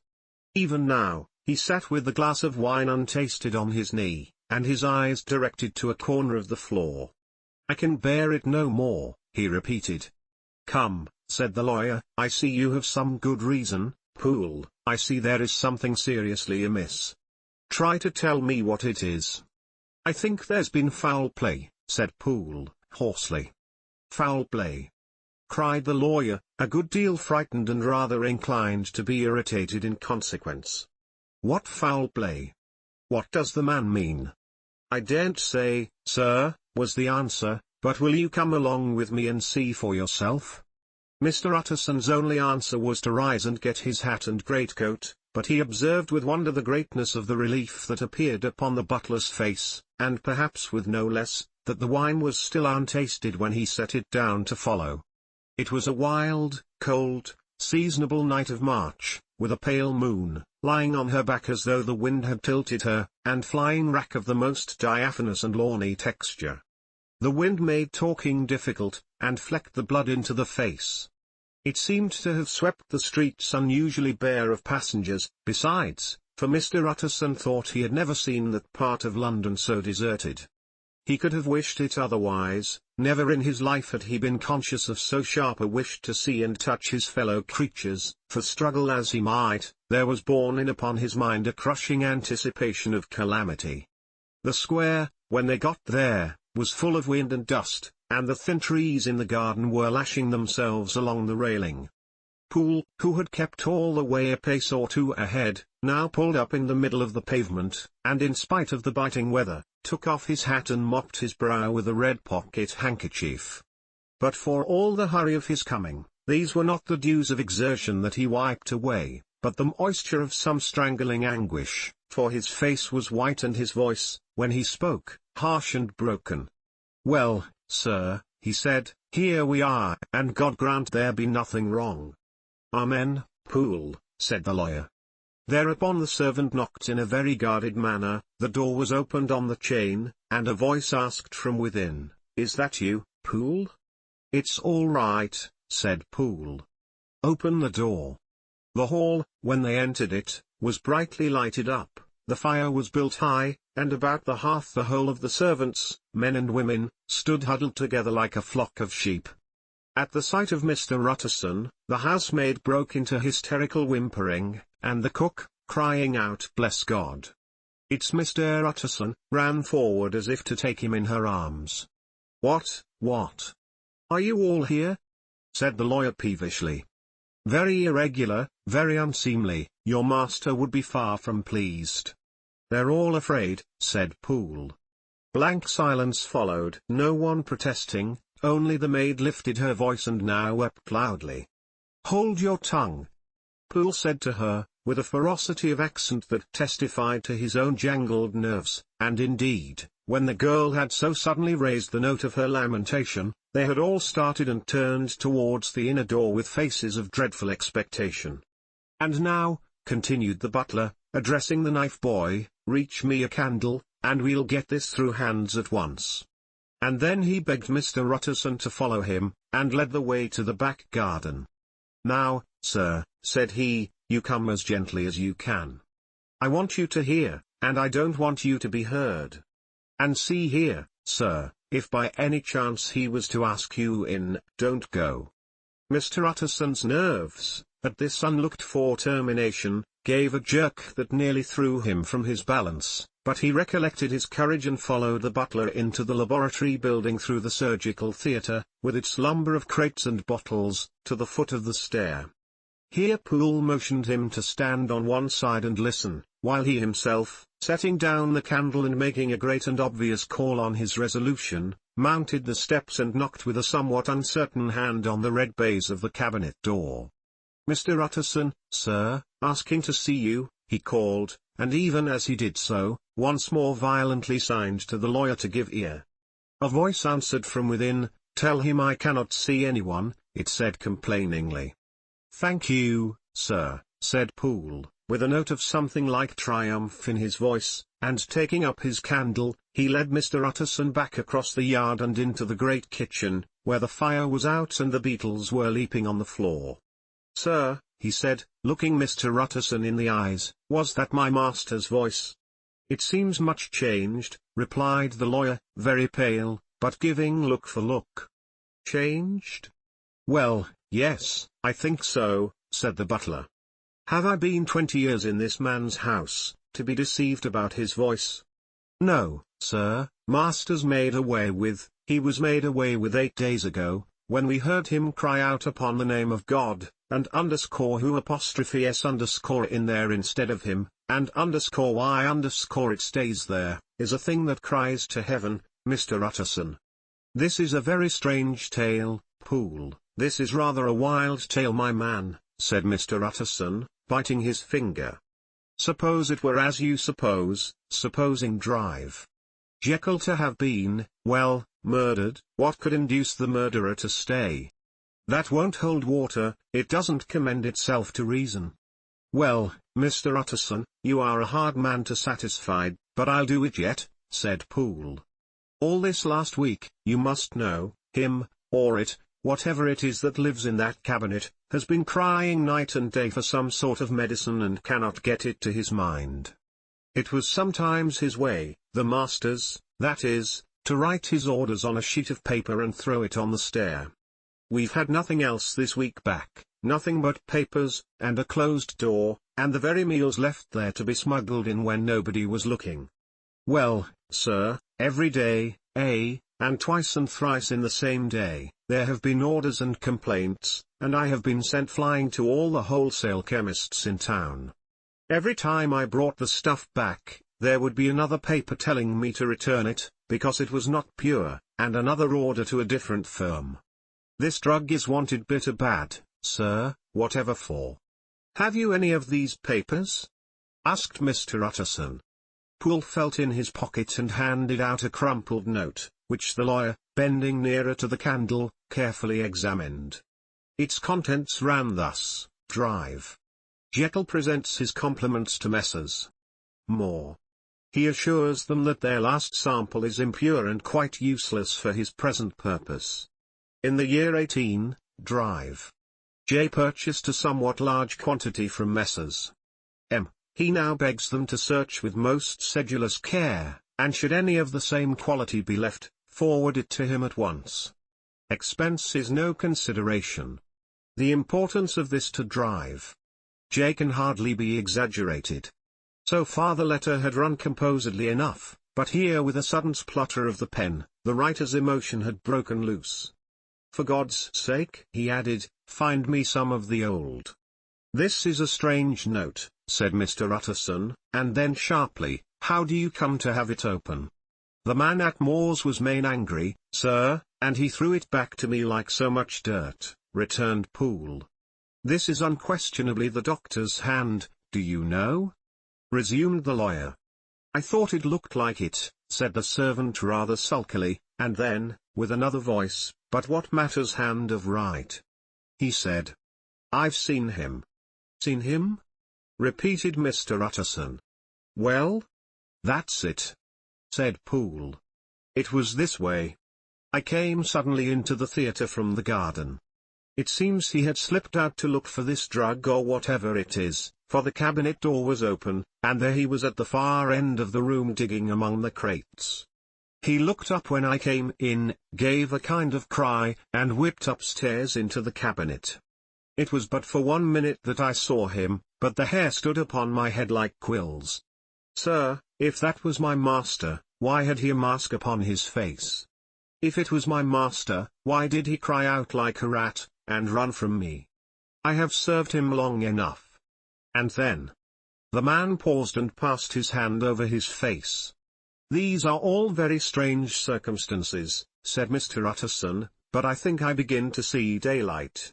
Your master, Poole, is plainly seized with one of those maladies that both torture and deform the sufferer, hence, for aught I know, the alteration of his voice, hence the mask and the avoidance of his friends, hence his eagerness to find this drug, by means of which the poor soul retains some hope of ultimate recovery. God grant that he be not deceived.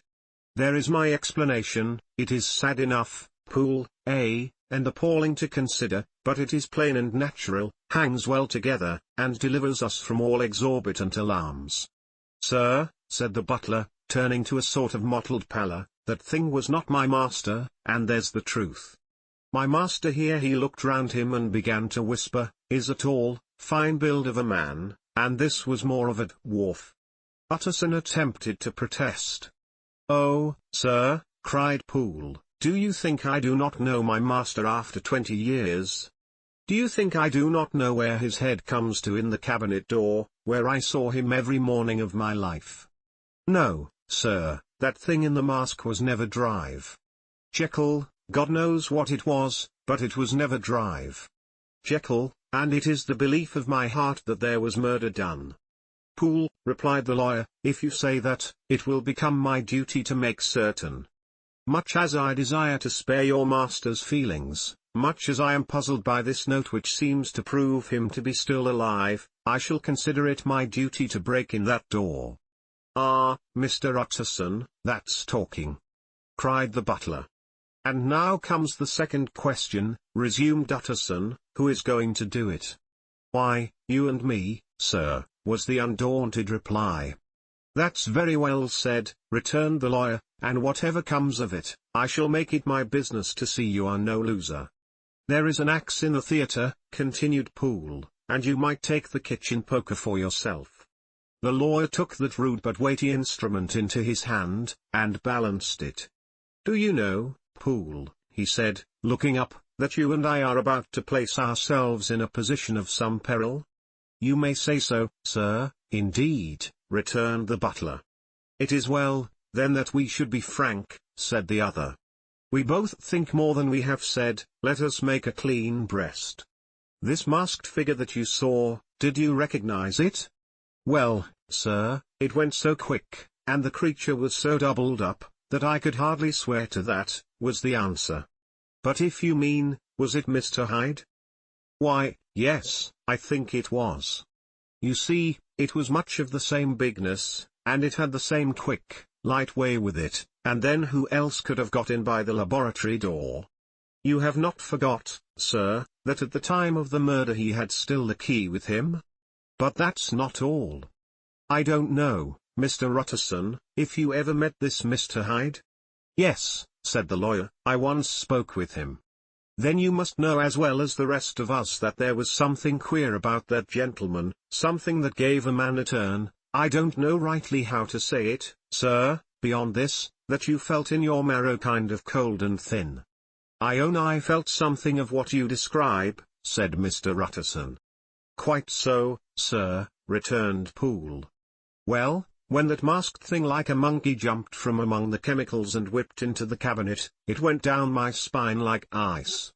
Oh, I know it's not evidence, Mr. Utterson, I'm book-learned enough for that, but a man has his feelings, and I give you my Bible word it was Mr. Hyde.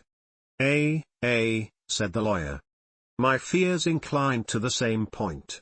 Evil, I fear, founded, evil was sure to come, of that connection. Truly, I believe you, I believe poor Harry is killed, and I believe his murderer, for what purpose, God alone can tell, is still lurking in his victim's room. Well, let an name be vengeance. Call Bradshaw. The footman came at the summons, very white and nervous. Pull yourself together, Bradshaw, said the lawyer. This suspense, I know, is telling upon all of you, but it is now our intention to make an end of it. Poole, here, and I are going to force our way into the cabinet. If all is well, my shoulders are broad enough to bear the blame. Meanwhile, lest anything should really be amiss, or any malefactor seek to escape by the back, you and the boy must go round the corner with a pair of good sticks and take your post at the laboratory door. We give you 10 minutes to get to your stations. As Bradshaw left, the lawyer looked at his watch. And now, Poole, let us get to ours, he said, and taking the poker under his arm, led the way into the yard. The scud had banked over the moon, and it was now quite dark. The wind, which only broke in puffs and draughts into the deep well of building, tossed the light of the candle to and fro about their steps, until they came into the shelter of the theatre, where they sat down silently to wait. London hummed solemnly all around, but nearer at hand, the stillness was only broken by the sounds of a footfall moving to and fro along the cabinet floor.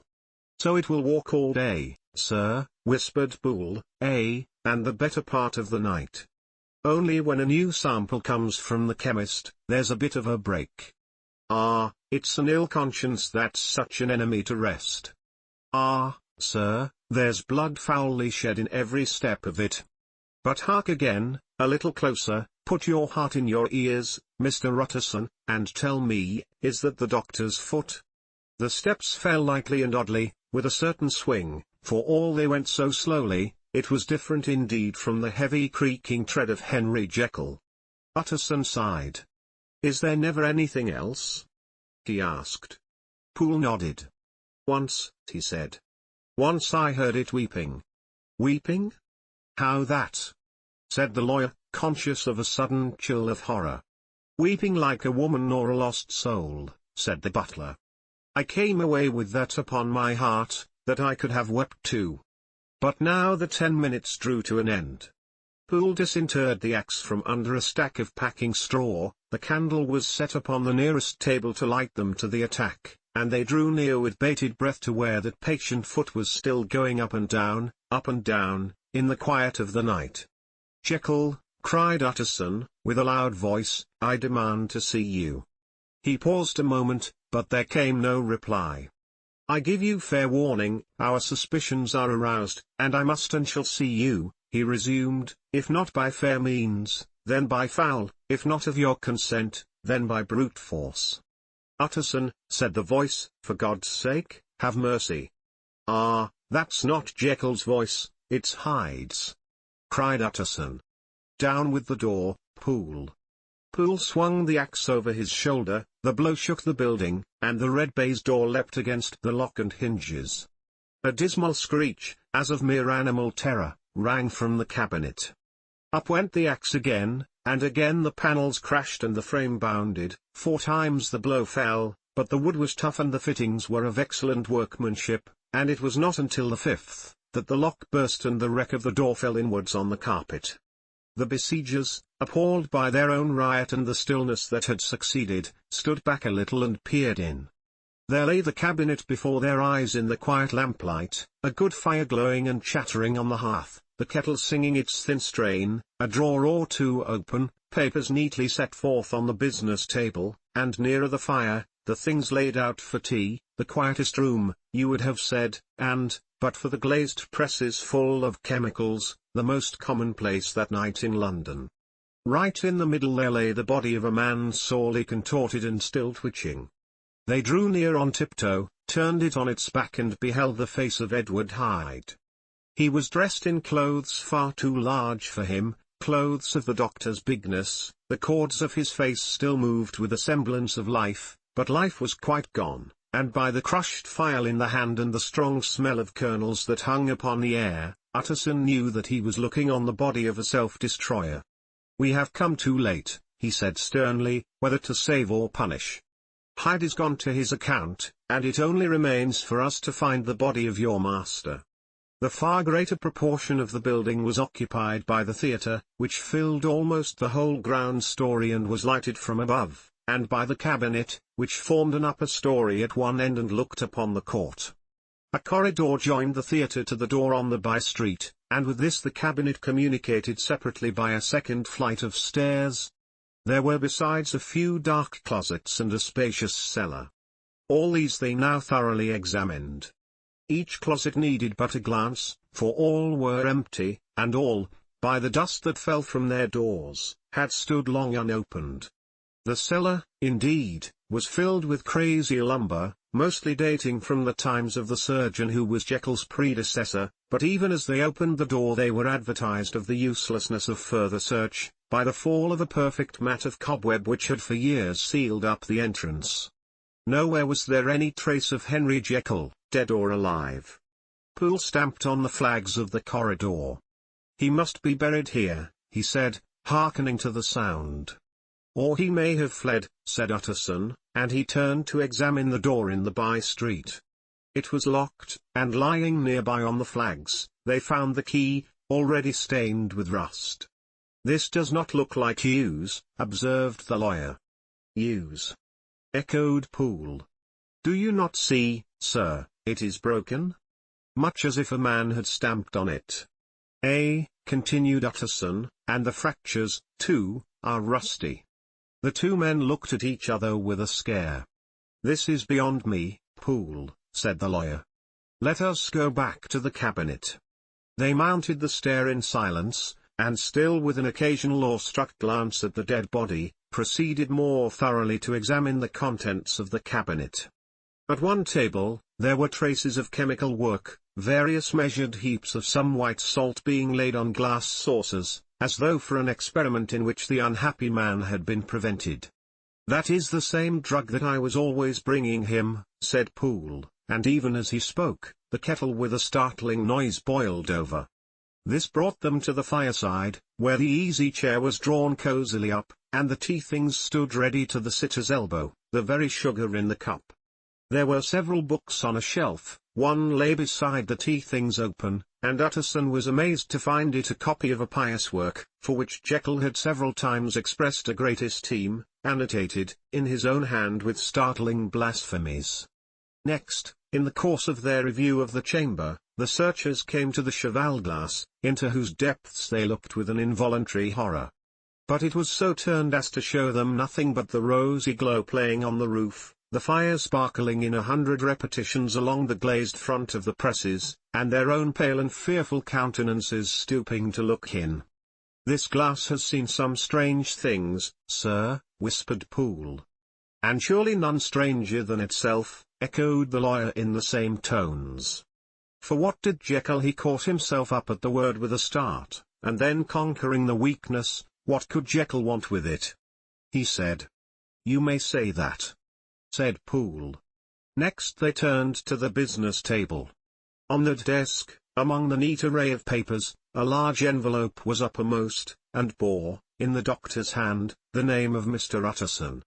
The lawyer unsealed it, and several enclosures fell to the floor.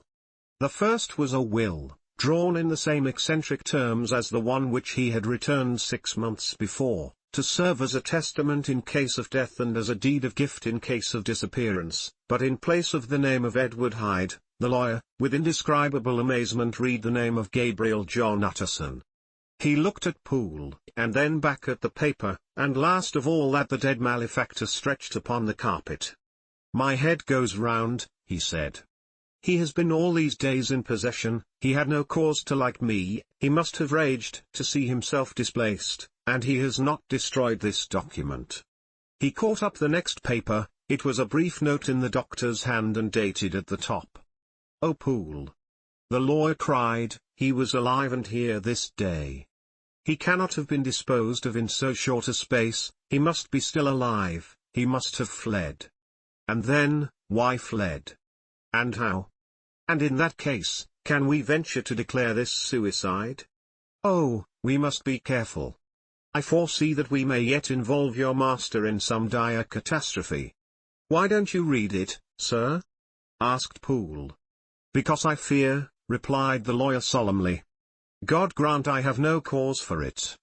And with that he brought the paper to his eyes and read as follows: "My dear Utterson, when this shall fall into your hands, I shall have disappeared. Under what circumstances I have not the penetration to foresee, but my instinct and all the circumstances of my nameless situation tell me that the end is sure and must be early. Go then, and first read the narrative which Lanyon warned me he was to place in your hands, and if you care to hear more, turn to the confession of your unworthy and unhappy friend, Henry Jekyll." "There was a third enclosure?" asked Utterson. "Here, sir," said Poole, and gave into his hands a considerable packet sealed in several places. The lawyer put it in his pocket. "I would say nothing of this paper. If your master has fled or is dead, we may at least save his credit. It is now 10, I must go home and read these documents in quiet, but I shall be back before midnight, when we shall send for the police." They went out, locking the door of the theatre behind them, and Utterson, once more leaving the servants gathered about the fire in the hall, trudged back to his office to read the 2 narratives in which this mystery was now to be explained. Dr. Lanyon's narrative. On the 9th of January, now 4 days ago, I received by the evening delivery a registered envelope, addressed in the hand of my colleague and old school companion, Henry Jekyll. I was a good deal surprised by this, for we were by no means in the habit of correspondence. I had seen the man, dined with him, indeed, the night before, and I could imagine nothing in our intercourse that should justify formality of registration. The contents increased my wonder, for this is how the letter ran: 10th December. Dear Lanyon, you are one of my oldest friends, and although we may have differed at times on scientific questions, I cannot remember, at least on my side, any break in our affection. There was never a day when, if you had said to me, Jekyll, my life, my honor, my reason, depend upon you, I would not have sacrificed my left hand to help you. Lanyon, my life, my honor, my reason, are all at your mercy. If you fail me tonight, I am lost. You might suppose, after this preface, that I am going to ask you for something dishonorable to grant. Judge for yourself.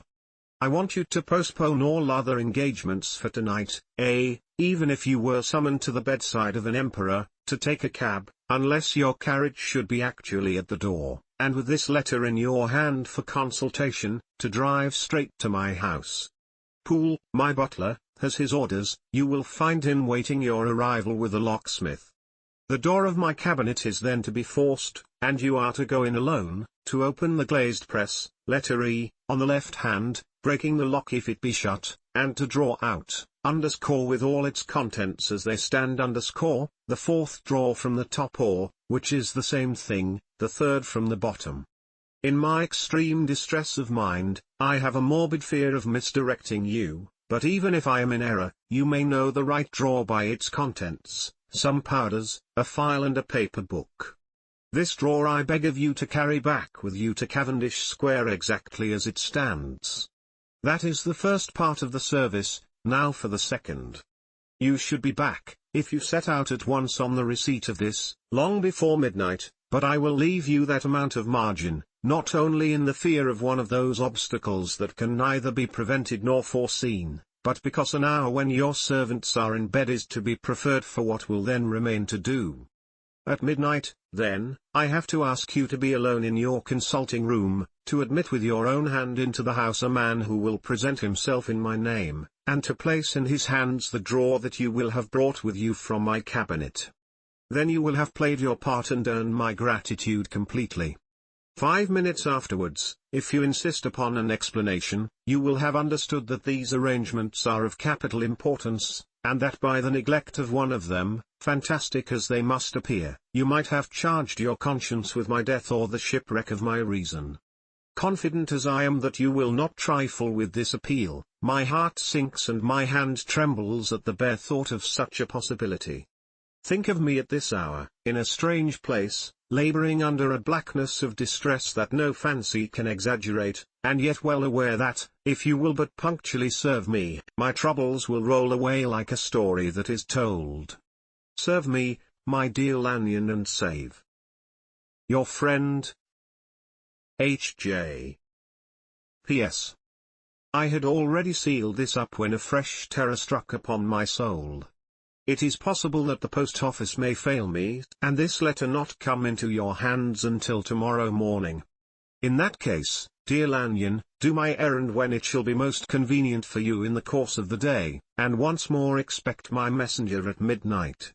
It may then already be too late, and if that night passes without event, you will know that you have seen the last of Henry Jekyll. Upon the reading of this letter, I made sure my colleague was insane, but till that was proved beyond the possibility of doubt, I felt bound to do as he requested. The less I understood of this farrago, the less I was in a position to judge of its importance, and an appeal so worded could not be set aside without a grave responsibility. I rose accordingly from table, got into a hansom, and drove straight to Jekyll's house. The butler was awaiting my arrival. He had received by the same post as mine a registered letter of instruction, and had sent at once for a locksmith and a carpenter. The tradesman came while we were yet speaking, and we moved in a body to Old Drive. Denman's Surgical Theatre, from which, as you are doubtless aware, Jekyll's private cabinet is most conveniently entered. The door was very strong, the lock excellent. The carpenter avowed he would have great trouble and have to do much damage, if force were to be used, and the locksmith was near despair. But this last was a handy fellow, and after 2 hours' work, the door stood open. The press marked E was unlocked, and I took out the drawer, had it filled up with straw and tied in a sheet, and returned with it to Cavendish Square. Here I proceeded to examine its contents. The powders were neatly enough made up, but not with the nicety of the dispensing chemist, so that it was plain they were of Jekyll's private manufacture, and when I opened one of the wrappers I found what seemed to me a simple crystalline salt of a white color. The phial, to which I next turned my attention, might have been about half full of a blood-red liquor, which was highly pungent to the sense of smell and seemed to me to contain phosphorus and some volatile ether. At the other ingredients I could make no guess. The book was an ordinary version book and contained little but a series of dates. These covered a period of many years, but I observed that the entries ceased nearly a year ago and quite abruptly.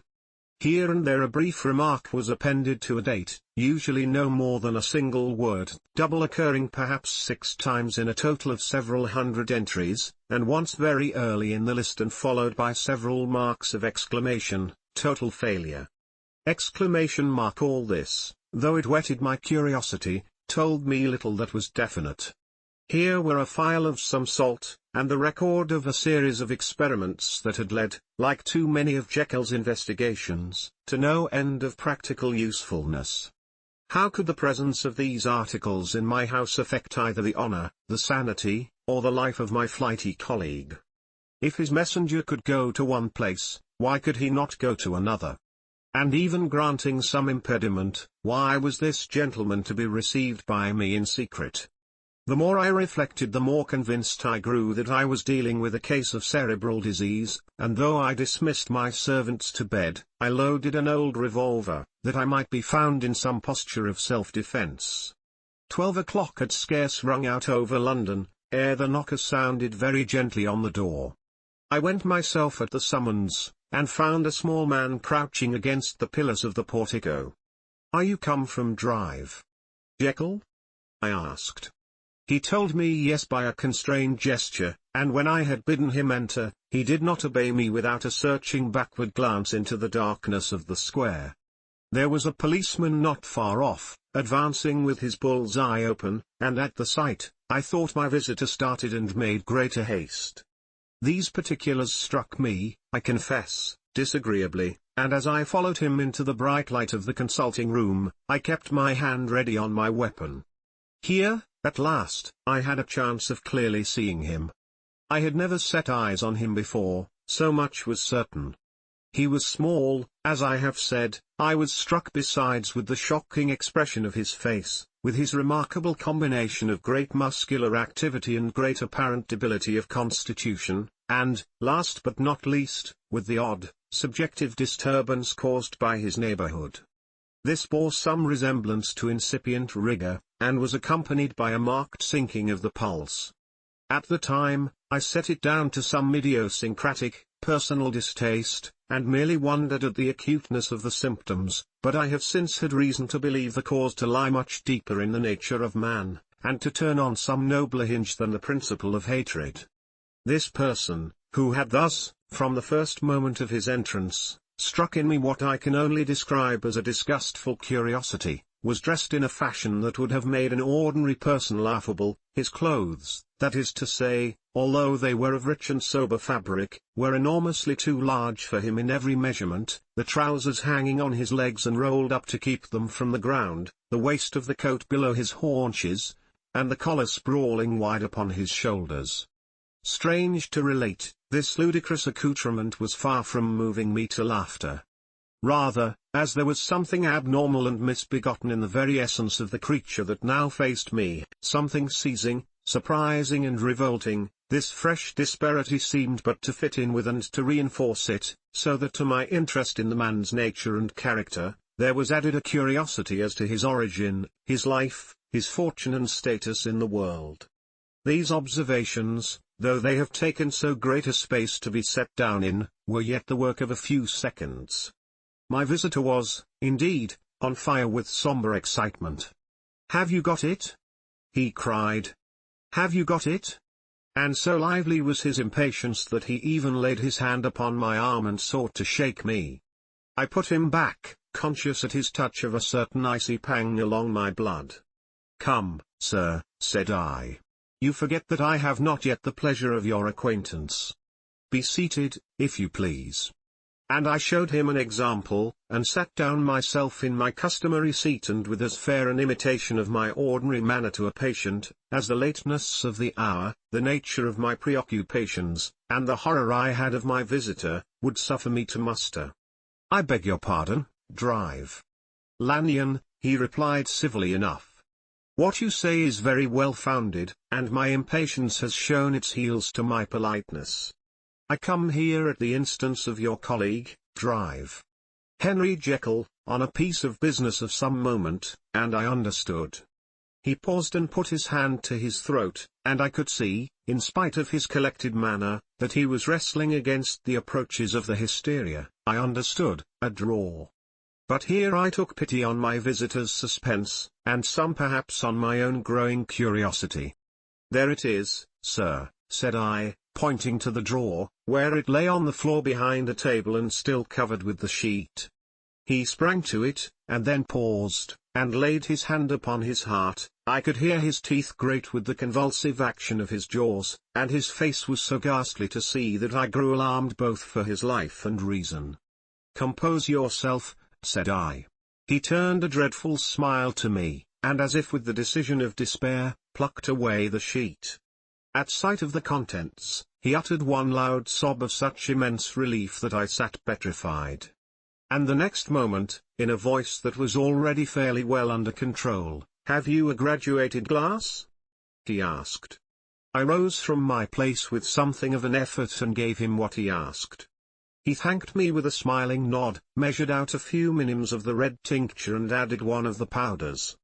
The mixture, which was at first of a reddish hue, began, in proportion as the crystals melted, to brighten in color, to effervesce audibly, and to throw off small fumes of vapor. Suddenly and at the same moment, the ebullition ceased and the compound changed to a dark purple, which faded again more slowly to a watery green.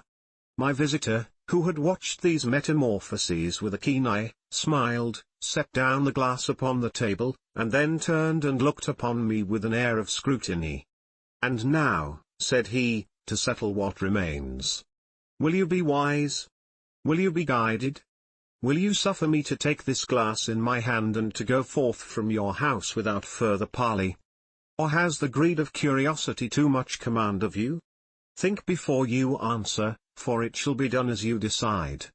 As you decide, you shall be left as you were before, and neither richer nor wiser, unless the sense of service rendered to a man in mortal distress may be counted as a kind of riches of the soul. Or, if you shall so prefer to choose, a new province of knowledge and new avenues to fame and power shall be laid open to you, here, in this room, upon the instant, and your sight shall be blasted by a prodigy to stagger the unbelief of Satan. Sir, said I, affecting a coolness that I was far from truly possessing, you speak enigmas, and you will perhaps not wonder that I hear you with no very strong impression of belief. But I have gone too far in the way of inexplicable services to pause before I see the end. It is well, replied my visitor. Lanyon, you remember your vows, what follows is under the seal of our profession. And now, you who have so long been bound to the most narrow and material views, you who have denied the virtue of transcendental medicine, you who have derided your superiors, behold. He put the glass to his lips and drank at one gulp.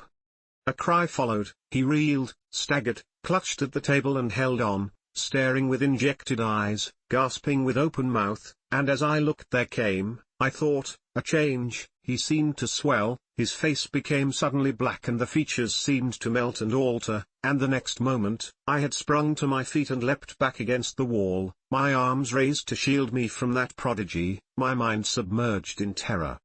"Oh God!" I screamed, and "Oh God!"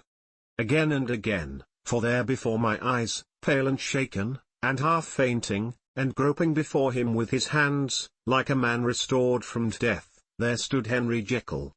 What he told me in the next hour, I cannot bring my mind to set on paper.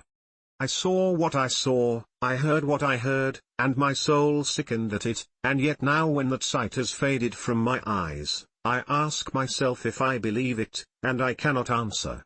My life is shaken to its roots, sleep has left me, the deadliest terror sits by me at all hours of the day and night, and I feel that my days are numbered, and that I must die, and yet I shall die incredulous.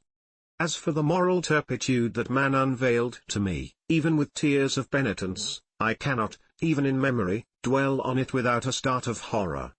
I will say but one thing, Utterson, and that, if you can bring your mind to credit it, will be more than enough. The creature who crept into my house that night was, on Jekyll's own confession, known by the name of Hyde and hunted for in every corner of the land as the murderer of Carew. Hasty Lanyon. Henry Jekyll's full statement of the case. I was born in the year 18, to a large fortune, endowed besides with excellent parts, inclined by nature to industry, fond of the respect of the wise and good among my fellow-men, and thus, as might have been supposed, with every guarantee of an honourable and distinguished future. And indeed the worst of my faults was a certain impatient gaiety of disposition, such as has made the happiness of many, but such as I found it hard to reconcile with my imperious desire to carry my head high, and wear a more than commonly grave countenance before the public. Hence it came about that I concealed my pleasures, and that when I reached years of reflection, and began to look round me and take stock of my progress and position in the world, I stood already committed to a profound duplicity of life. Many a man would have even blazoned such irregularities as I was guilty of, but from the high views that I had set before me, I regarded and hid them with an almost morbid sense of shame. It was thus rather the exacting nature of my aspirations than any particular degradation in my faults, that made me what I was, and, with even a deeper trench than in the majority of men, severed in me those provinces of good and ill which divide and compound man's dual nature. In this case, I was driven to reflect deeply and inveterately on that hard law of life, which lies at the root of religion and is one of the most plentiful springs of distress. Though so profound a double-dealer, I was in no sense a hypocrite, both sides of me were in dead earnest. I was no more myself when I laid aside restraint and plunged in shame, than when I laboured, in the eye of day, at the furtherance of knowledge or the relief of sorrow and suffering. And it chanced that the direction of my scientific studies, which led wholly towards the mystic and the transcendental, reacted and shed a strong light on this consciousness of the perennial war among my members. With every day, and from both sides of my intelligence, the moral and the intellectual, I thus drew steadily nearer to that truth, by whose partial discovery I have been doomed to such a dreadful shipwreck, that man is not truly one, but truly two. I say two, because the state of my own knowledge does not pass beyond that point. Others will follow, others will outstrip me on the same lines, and I hazard the guess that man will be ultimately known for a mere polity of multifarious, incongruous and independent denizens. I, for my part, from the nature of my life, advanced infallibly in one direction and in one direction only. It was on the moral side, and in my own person, that I learned to recognize the thorough and primitive duality of man. I saw that, of the two natures that contended in the field of my consciousness, even if I could rightly be said to be either, it was only because I was radically both, and from an early date, even before the course of my scientific discoveries had begun to suggest the most naked possibility of such a miracle, I had learned to dwell with pleasure, as a beloved daydream, on the thought of the separation of these elements. If each, I told myself, could be housed in separate identities, life would be relieved of all that was unbearable, the unjust might go his way, delivered from the aspirations and remorse of his more upright twin, and the just could walk steadfastly and securely on his upward path, doing the good things in which he found his pleasure, and no longer exposed to disgrace and penitence by the hands of this extraneous evil. It was the curse of mankind that these incongruous faggots were thus bound together, that in the agonized womb of consciousness, these polar twins should be continuously struggling. How, then, were they dissociated? I was so far in my reflections when, as I have said, a side light began to shine upon the subject from the laboratory table. I began to perceive more deeply than it has ever yet been stated, the trembling immateriality, the mist-like transience, of this seemingly so solid body in which we walk attired. Certain agents I found to have the power to shake and pluck back that fleshly vestment, even as a wind might toss the curtains of a pavilion. For two good reasons, I will not enter deeply into this scientific branch of my confession.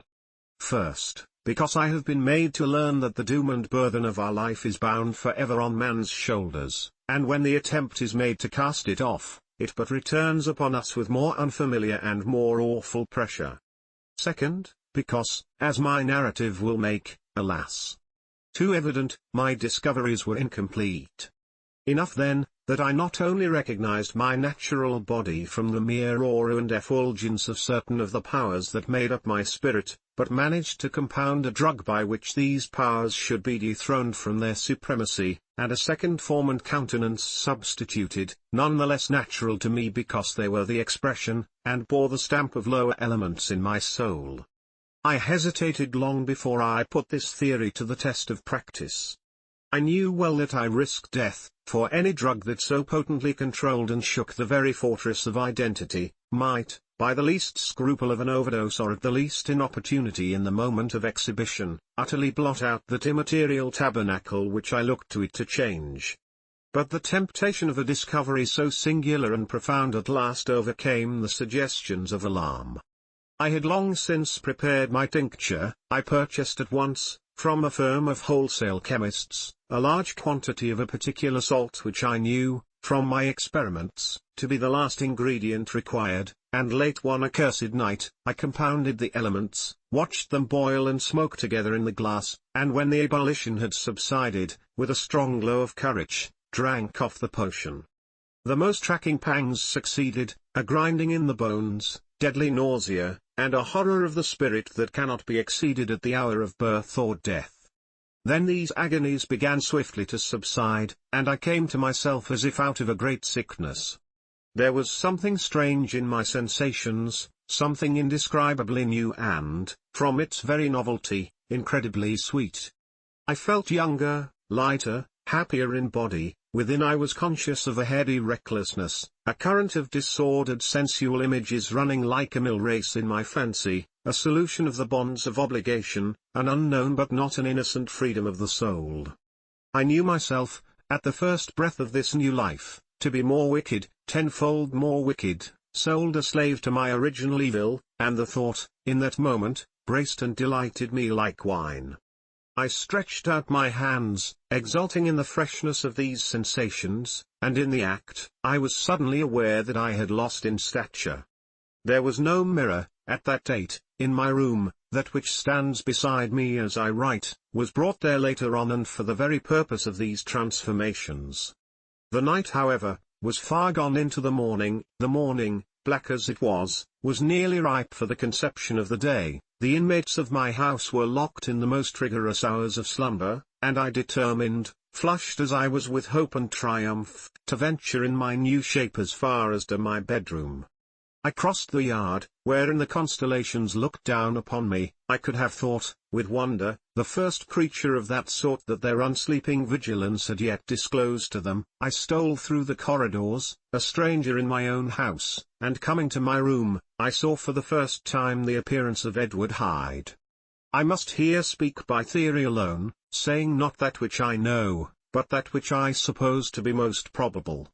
The evil side of my nature, to which I had now transferred the stamping efficacy, was less robust and less developed than the good which I had just deposed. Again, in the course of my life, which had been, after all, 9/10 a life of effort, virtue and control, it had been much less exercised and much less exhausted. And hence, as I think, it came about that Edward Hyde was so much smaller, slighter and younger than Henry Jekyll. Even as good shone upon the countenance of the one, evil was written broadly and plainly on the face of the other. Evil besides, which I must still believe to be the lethal side of man, had left on that body an imprint of deformity and decay. And yet when I looked upon that ugly idol in the glass, I was conscious of no repugnance, rather of a leap of welcome. This, too, was myself. It seemed natural and human. In my eyes it bore a livelier image of the spirit, it seemed more express and single, than the imperfect and divided countenance I had been hitherto accustomed to call mine. And in so far I was doubtless right. I have observed that when I wore the semblance of Edward Hyde, none could come near to me at first without a visible misgiving of the flesh.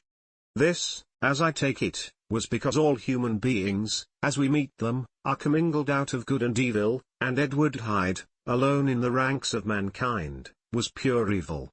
I lingered but a moment at the mirror, The second and conclusive experiment had yet to be attempted. It yet remained to be seen if I had lost my identity beyond redemption and must flee before daylight from a house that was no longer mine, and hurrying back to my cabinet, I once more prepared and drank the cup, once more suffered the pangs of dissolution, and came to myself once more with the character, the stature and the face of Henry Jekyll.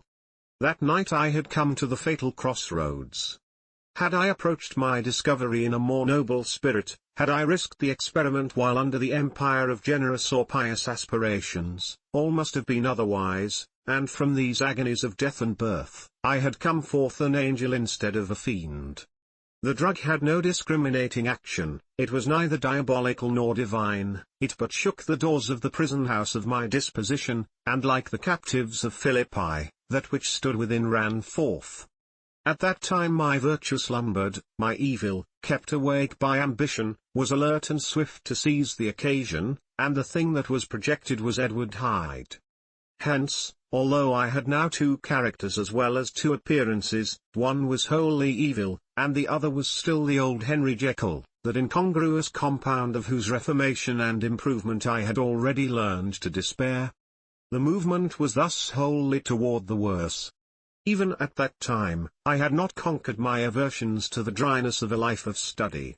I would still be merrily disposed at times, and as my pleasures were, to say the least, undignified, and I was not only well known and highly considered, but growing towards the elderly man, this incoherency of my life was daily growing more unwelcome. It was on this side that my new power tempted me until I fell in slavery. I had but to drink the cup, to doff at once the body of the noted professor, and to assume, like a thick cloak, that of Edward Hyde. I smiled at the notion, it seemed to me at the time to be humorous, and I made my preparations with the most studious care. I took and furnished that house in Soho, to which Hyde was tracked by the police, and engaged as a housekeeper a creature whom I knew well to be silent and unscrupulous. On the other side, I announced to my servants that a Mr. Hyde, whom I described, was to have full liberty and power about my house in the square, and to parry mishaps, I even called and made myself a familiar object, in my second character.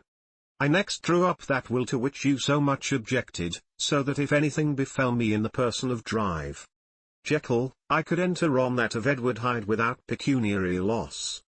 And thus fortified, as I supposed, on every side, I began to profit by the strange immunities of my position. Men have before hired bravos to transact their crimes, while their own person and reputation sat under shelter. I was the first that ever did so for his pleasures. I was the first that could plod in the public eye with a load of genial respectability, and in a moment, like a schoolboy, strip off these lendings and spring headlong into the sea of liberty. But for me, in my impenetrable mantle, the safety was complete. Think of it, I did not even exist. Let me but escape into my laboratory door, give me but a second or two to mix and swallow the draught that I had always standing ready, and whatever he had done, Edward Hyde would pass away like the stain of breath upon a mirror, and there in his stead, quietly at home, trimming the midnight lamp in his study, a man who could afford to laugh at suspicion, would be Henry Jekyll. The pleasures which I made haste to seek in my disguise were, as I have said, undignified, I would scarce use a harder term. But in the hands of Edward Hyde, they soon began to turn toward the monstrous. When I would come back from these excursions, I was often plunged into a kind of wonder at my vicarious depravity. This familiar that I called out of my own soul, and sent forth alone to do his good pleasure, was a being inherently malign and villainous. His every act and thought centered on self, drinking pleasure with bestial avidity from any degree of torture to another, relentless like a man of stone. Henry Jekyll stood at times aghast before the acts of Edward Hyde, but the situation was apart from ordinary laws, and insidiously relaxed the grasp of conscience. It was Hyde, after all, and Hyde alone, that was guilty. Jekyll was no worse, he woke again to his good qualities seemingly unimpaired, he would even make haste, where it was possible, to undo the evil done by Hyde. And thus his conscience slumbered. Into the details of the infamy at which I thus connived, for even now I can scarce grant that I committed it. I have no design of entering, I mean but to point out the warnings and the successive steps with which my chastisement approached. I met with one accident which, as it brought on no consequence, I shall no more than mention.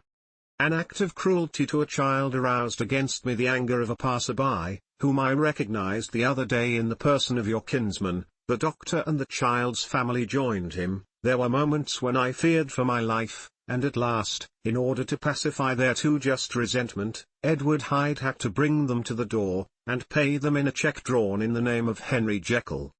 But this danger was easily eliminated from the future, by opening an account at another bank in the name of Edward Hyde himself, and when, by sloping my own hand backward, I had supplied my double with a signature, I thought I sat beyond the reach of fate. Some 2 months before the murder of Sir Danvers, I had been out for one of my adventures, had returned at a late hour, and woke the next day in bed with somewhat odd sensations.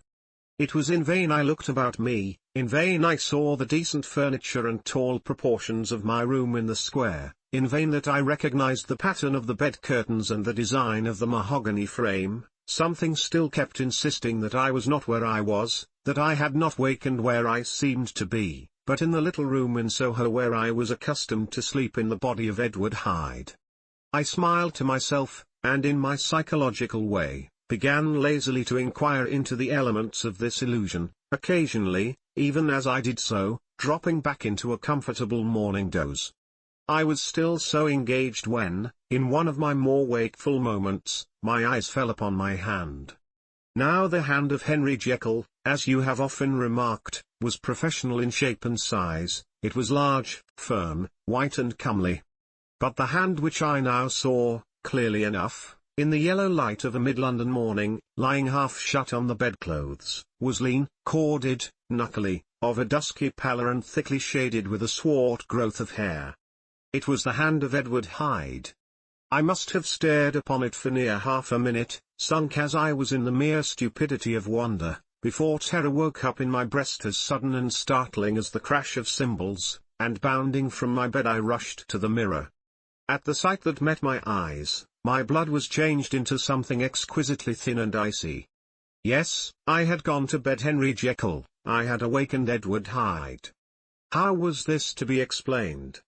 I asked myself, and then, with another bound of terror, how was it to be remedied?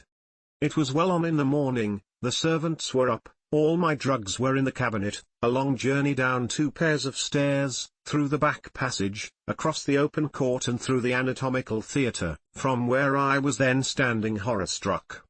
It might indeed be possible to cover my face, but of what use was that, when I was unable to conceal the alteration in my stature? And then with an overpowering sweetness of relief, it came back upon my mind that the servants were already used to the coming and going of my second self. I had soon dressed, as well as I was able, in clothes of my own size, had soon passed through the house, where Bradshaw stared and drew back at seeing Mr. Hyde at such an hour and in such a strange array, and 10 minutes later, drive. Jekyll had returned to his own shape and was sitting down, with a darkened brow, to make a feint of breakfasting.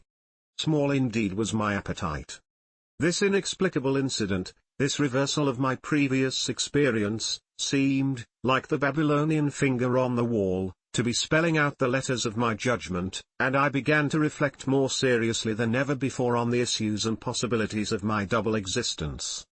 That part of me which I had the power of projecting, had lately been much exercised and nourished. It had seemed to me of late as though the body of Edward Hyde had grown in stature, as though, when I wore that form, I were conscious of a more generous tide of blood, and I began to spy a danger that, if this were much prolonged, the balance of my nature might be permanently overthrown, the power of voluntary change be forfeited, and the character of Edward Hyde become irrevocably mine. The power of the drug had not been always equally displayed. Once, very early in my career, it had totally failed me. Since then I had been obliged on more than one occasion to double, and once, with infinite risk of death, to treble the amount, and these rare uncertainties had cast hitherto the sole shadow on my contentment. Now, however, and in the light of that morning's accident, I was led to remark that whereas, in the beginning, the difficulty had been to throw off the body of Jekyll. It had of late gradually but decidedly transferred itself to the other side. All things therefore seemed to point to this, that I was slowly losing hold of my original and better self, and becoming slowly incorporated with my second and worse. Between these two, I now felt I had to choose. My two natures had memory in common, but all other faculties were most unequally shared between them.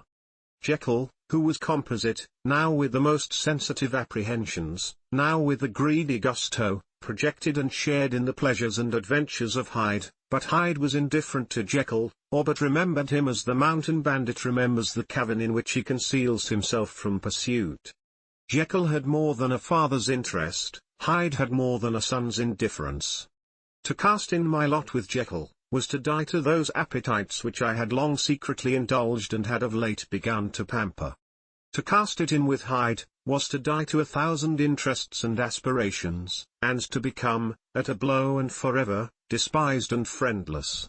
The bargain might appear unequal, but there was still another consideration in the scales, for while Jekyll would suffer smartingly in the fires of abstinence, Hyde would be not even conscious of all that he had lost. Strange as my circumstances were, the terms of this debate are as old and commonplace as man. Much the same inducements and alarms cast the die for any tempted and trembling sinner, and it fell out with me, as it falls with so vast a majority of my fellows, that I chose the better part and was found wanting in the strength to keep to it. Yes, I preferred the elderly and discontented doctor, surrounded by friends and cherishing honest hopes, and bade a resolute farewell to the liberty, the comparative youth, the light step, leaping impulses and secret pleasures, that I had enjoyed in the disguise of Hyde. I made this choice perhaps with some unconscious reservation, for I neither gave up the house in Soho, nor destroyed the clothes of Edward Hyde, which still lay ready in my cabinet. For 2 months, however, I was true to my determination. For 2 months, I led a life of such severity as I had never before attained to, and enjoyed the compensations of an approving conscience. But time began at last to obliterate the freshness of my alarm, the praises of conscience began to grow into a thing of course, I began to be tortured with throes and longings, as of Hyde struggling after freedom, and at last, in an hour of moral weakness, I once again compounded and swallowed the transforming draught.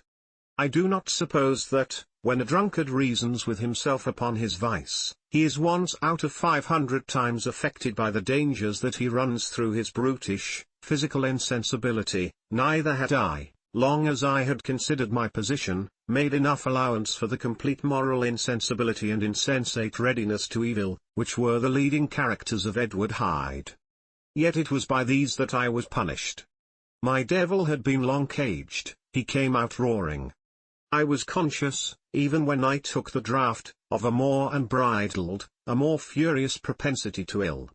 It must have been this, I suppose, that stirred in my soul the tempest of impatience with which I listened to the civilities of my unhappy victim. I declare, at least, before God, no man morally sane could have been guilty of that crime upon so pitiful a provocation, and that I struck in no more reasonable spirit than that in which a sick child may break a plaything.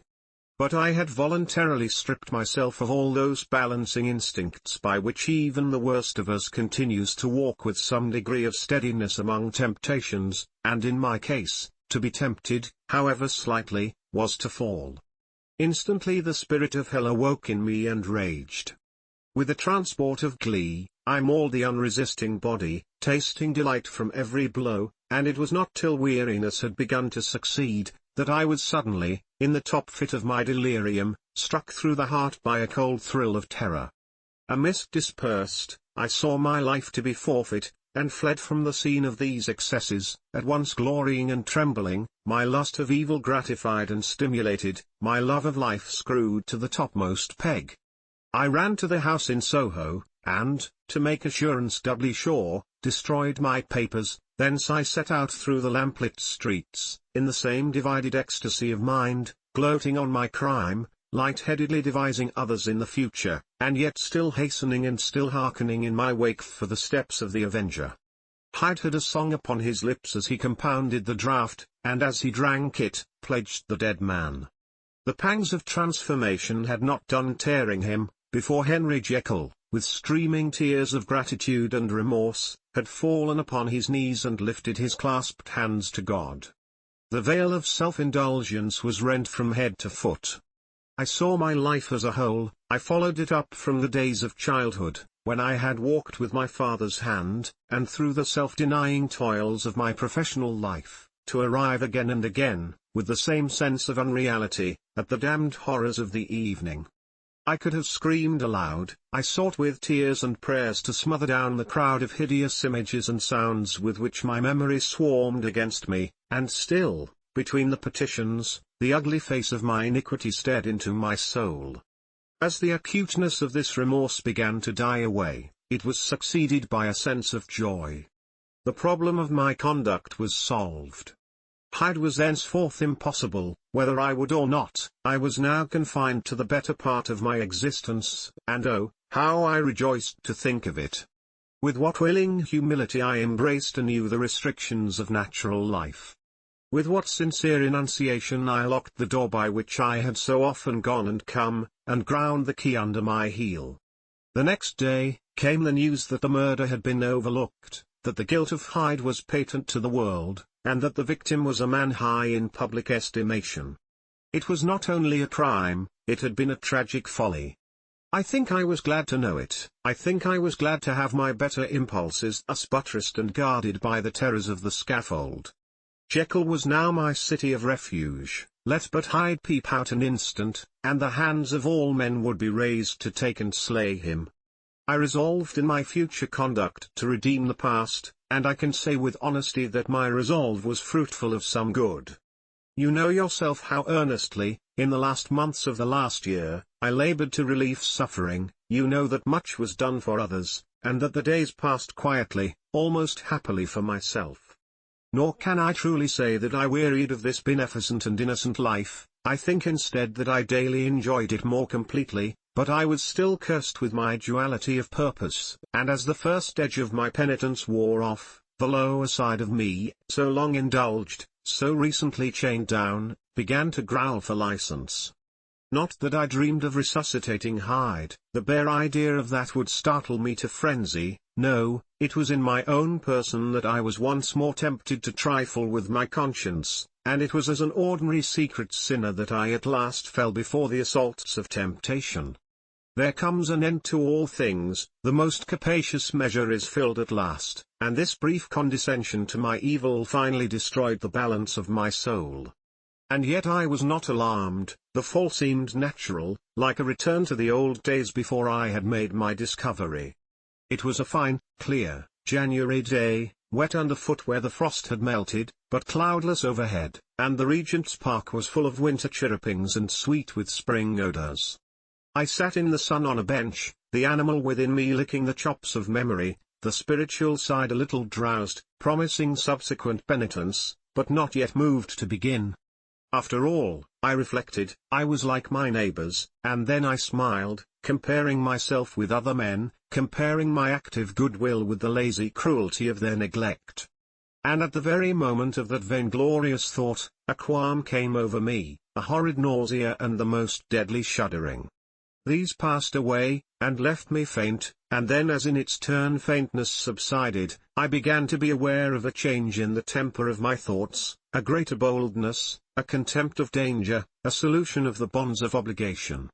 I looked down, my clothes hung formlessly on my shrunken limbs, the hand that lay on my knee was corded and hairy. I was once more Edward Hyde. A moment before I had been safe of all men's respect, wealthy, beloved, the cloth laying for me in the dining room at home, and now I was the common quarry of mankind, hunted, houseless, a known murderer, thrall to the gallows. My reason wavered, but it did not fail me utterly. I have more than once observed that in my second character, my faculties seemed sharpened to a point and my spirits more tensely elastic. Thus it came about that, where Jekyll perhaps might have succumbed, Hyde rose to the importance of the moment. My drugs were in one of the presses of my cabinet. How was I to reach them? That was the problem that, crushing my temples in my hands, I set myself to solve. The laboratory door I had closed. If I sought to enter by the house, my own servants would consign me to the gallows. I saw I must employ another hand, and thought of Lanyon. How was he to be reached? How persuaded? Supposing that I escaped capture in the streets, how was I to make my way into his presence? And how should I, an unknown and displeasing visitor, prevail on the famous physician to rifle the study of his colleague, Drive? Jekyll? Then I remembered that of my original character, one part remained to me. I could write my own hand, and once I had conceived that kindling spark, the way that I must follow became lighted up from end to end. Thereupon, I arranged my clothes as best I could, and summoning a passing hansom, drove to an hotel in Portland Street, the name of which I chanced to remember. At my appearance, which was indeed comical enough, however tragic a fate these garments covered, the driver could not conceal his mirth. I gnashed my teeth upon him with a gust of devilish fury, and the smile withered from his face, happily for him, yet more happily for myself, for in another instant I had certainly dragged him from his perch. At the inn, as I entered, I looked about me with so black a countenance as made the attendants tremble. Not a look did they exchange in my presence, but obsequiously took my orders, led me to a private room, and brought me wherewithal to write. Hyde in danger of his life was a creature new to me, shaken with inordinate anger, strung to the pitch of murder, lusting to inflict pain. Yet the creature was astute, mastered his fury with a great effort of the will, composed his two important letters, one to Lanyon and one to Poole, and that he might receive actual evidence of their being posted, sent them out with directions that they should be registered. Thenceforward, he sat all day over the fire in the private room, gnawing his nails. There he dined, sitting alone with his fears, the waiter visibly quailing before his eye, and thence, when the night was fully come, he set forth in the corner of a closed cab, and was driven to and fro about the streets of the city. He, I cannot say, that child of hell had nothing human, nothing lived in him but fear and hatred. And when at last, thinking the driver had begun to grow suspicious, he discharged the cab and ventured on foot, attired in his misfitting clothes, an object marked out for observation, into the midst of the nocturnal passengers, these two base passions raged within him like a tempest. He walked fast, hunted by his fears, chattering to himself, skulking through the less frequented thoroughfares, counting the minutes that still divided him from midnight. Once a woman spoke to him, offering, I think, a box of lights. He smote her in the face, and she fled. When I came to myself at Lanyon's, the horror of my old friend perhaps affected me somewhat, I do not know. It was at least but a drop in the sea to the abhorrence with which I looked back upon these hours. A change had come over me. It was no longer the fear of the gallows, it was the horror of being Hyde that racked me. I received Lanyon's condemnation partly in a dream. It was partly in a dream that I came home to my own house and got into bed. I slept after the prostration of the day, with a stringent and profound slumber which not even the nightmares that wrung me could avail to break. I awoke in the morning shaken, weakened, but refreshed. I still hated and feared the thought of the brute that slept within me, and I had not of course forgotten the appalling dangers of the day before, but I was once more at home, in my own house and close to my drugs, and gratitude for my escape shone so strong in my soul that it almost rivaled the brightness of hope. I was stepping leisurely across the court after breakfast, drinking the chill of the air with pleasure, when I was seized again with those indescribable sensations that heralded the change, and I had but the time to gain the shelter of my cabinet, before I was once again raging and freezing with the passions of Hyde. It took on this occasion a double dose to recall me to myself, and alas! 6 hours after, as I sat looking sadly in the fire, the pangs returned, and the drug had to be re-administered. In short, from that day forth it seemed only by a great effort as of gymnastics, and only under the immediate stimulation of the drug, that I was able to wear the countenance of Jekyll. At all hours of the day and night, I would be taken with the premonitory shudder. Above all, if I slept, or even dozed for a moment in my chair, it was always as Hyde that I awakened. Under the strain of this continually impending doom and by the sleeplessness to which I now condemned myself, even beyond what I had thought possible to man, I became, in my own person, a creature eaten up and emptied by fever, languidly weak both in body and mind, and solely occupied by one thought, the horror of my other self. But when I slept, or when the virtue of the medicine wore off, I would leap almost without transition, for the pangs of transformation grew daily less marked, into the possession of a fancy brimming with images of terror, a soul boiling with causeless hatreds, and a body that seemed not strong enough to contain the raging energies of life. The powers of Hyde seemed to have grown with the sickliness of Jekyll. And certainly the hate that now divided them was equal on each side. With Jekyll, it was a thing of vital instinct. He had now seen the full deformity of that creature that shared with him some of the phenomena of consciousness, and was co-heir with him to death, and beyond these links of community, which in themselves made the most poignant part of his distress, he thought of Hyde, for all his energy of life, as of something not only hellish but inorganic. This was the shocking thing, that the slime of the pit seemed to utter cries and voices, that the amorphous dust gesticulated and sinned, that what was dead, and had no shape, should usurp the offices of life. And this again, that insurgent horror was knit to him closer than a wife, closer than an eye, lay caged in his flesh, where he heard it mutter and felt it struggle to be born, and at every hour of weakness, and in the confidence of slumber, prevailed against him, and deposed him out of life. The hatred of Hyde for Jekyll was of a different order. His terror of the gallows drove him continually to commit temporary suicide, and return to his subordinate station of a part instead of a person, but he loathed the necessity, he loathed the despondency into which Jekyll was now fallen, and he resented the dislike with which he was himself regarded. Hence the ape-like tricks that he would play me, scrawling in my own hand blasphemies on the pages of my books, burning the letters and destroying the portrait of my father, and indeed, had it not been for his fear of death, he would long ago have ruined himself in order to involve me in the ruin. But his love of life is wonderful. I go further, I, who sicken and freeze at the mere thought of him, when I recall the abjection and passion of this attachment, and when I know how he fears my power to cut him off by suicide, I find it in my heart to pity him. It is useless, and the time awfully fails me, to prolong this description. No one has ever suffered such torments, let that suffice, and yet even to these, habit brought, no, not alleviation, but a certain callousness of soul, a certain acquiescence of despair, and my punishment might have gone on for years, but for the last calamity which has now fallen, and which has finally severed me from my own face and nature. My provision of the salt, which had never been renewed since the date of the first experiment, began to run low. I sent out for a fresh supply and mixed the draught, the ebullition followed, and the first change of color, not the second, I drank it and it was without efficiency.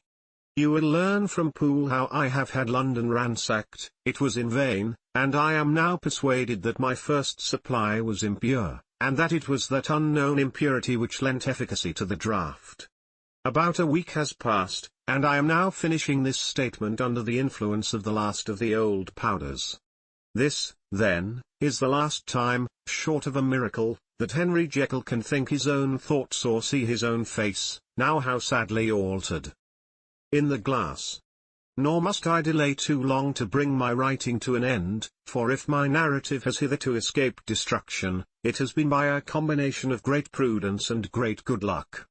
Should the throes of change take me in the act of writing it, Hyde will tear it in pieces, but if some time shall have elapsed after I have laid it by, his wonderful selfishness and circumscription to the moment will probably save it once again from the action of his ape-like spite.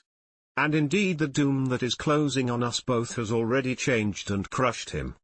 Half an hour from now, when I shall again and forever re-endue that hated personality, I know how I shall sit shuddering and weeping in my chair, or continue, with the most strained and fear-struck ecstasy of listening, to pace up and down this room, my last earthly refuge, and give ear to every sound of menace. Will Hyde die upon the scaffold? Or will he find courage to release himself at the last moment? God knows, I am careless, this is my true hour of death, and what is to follow concerns another than myself.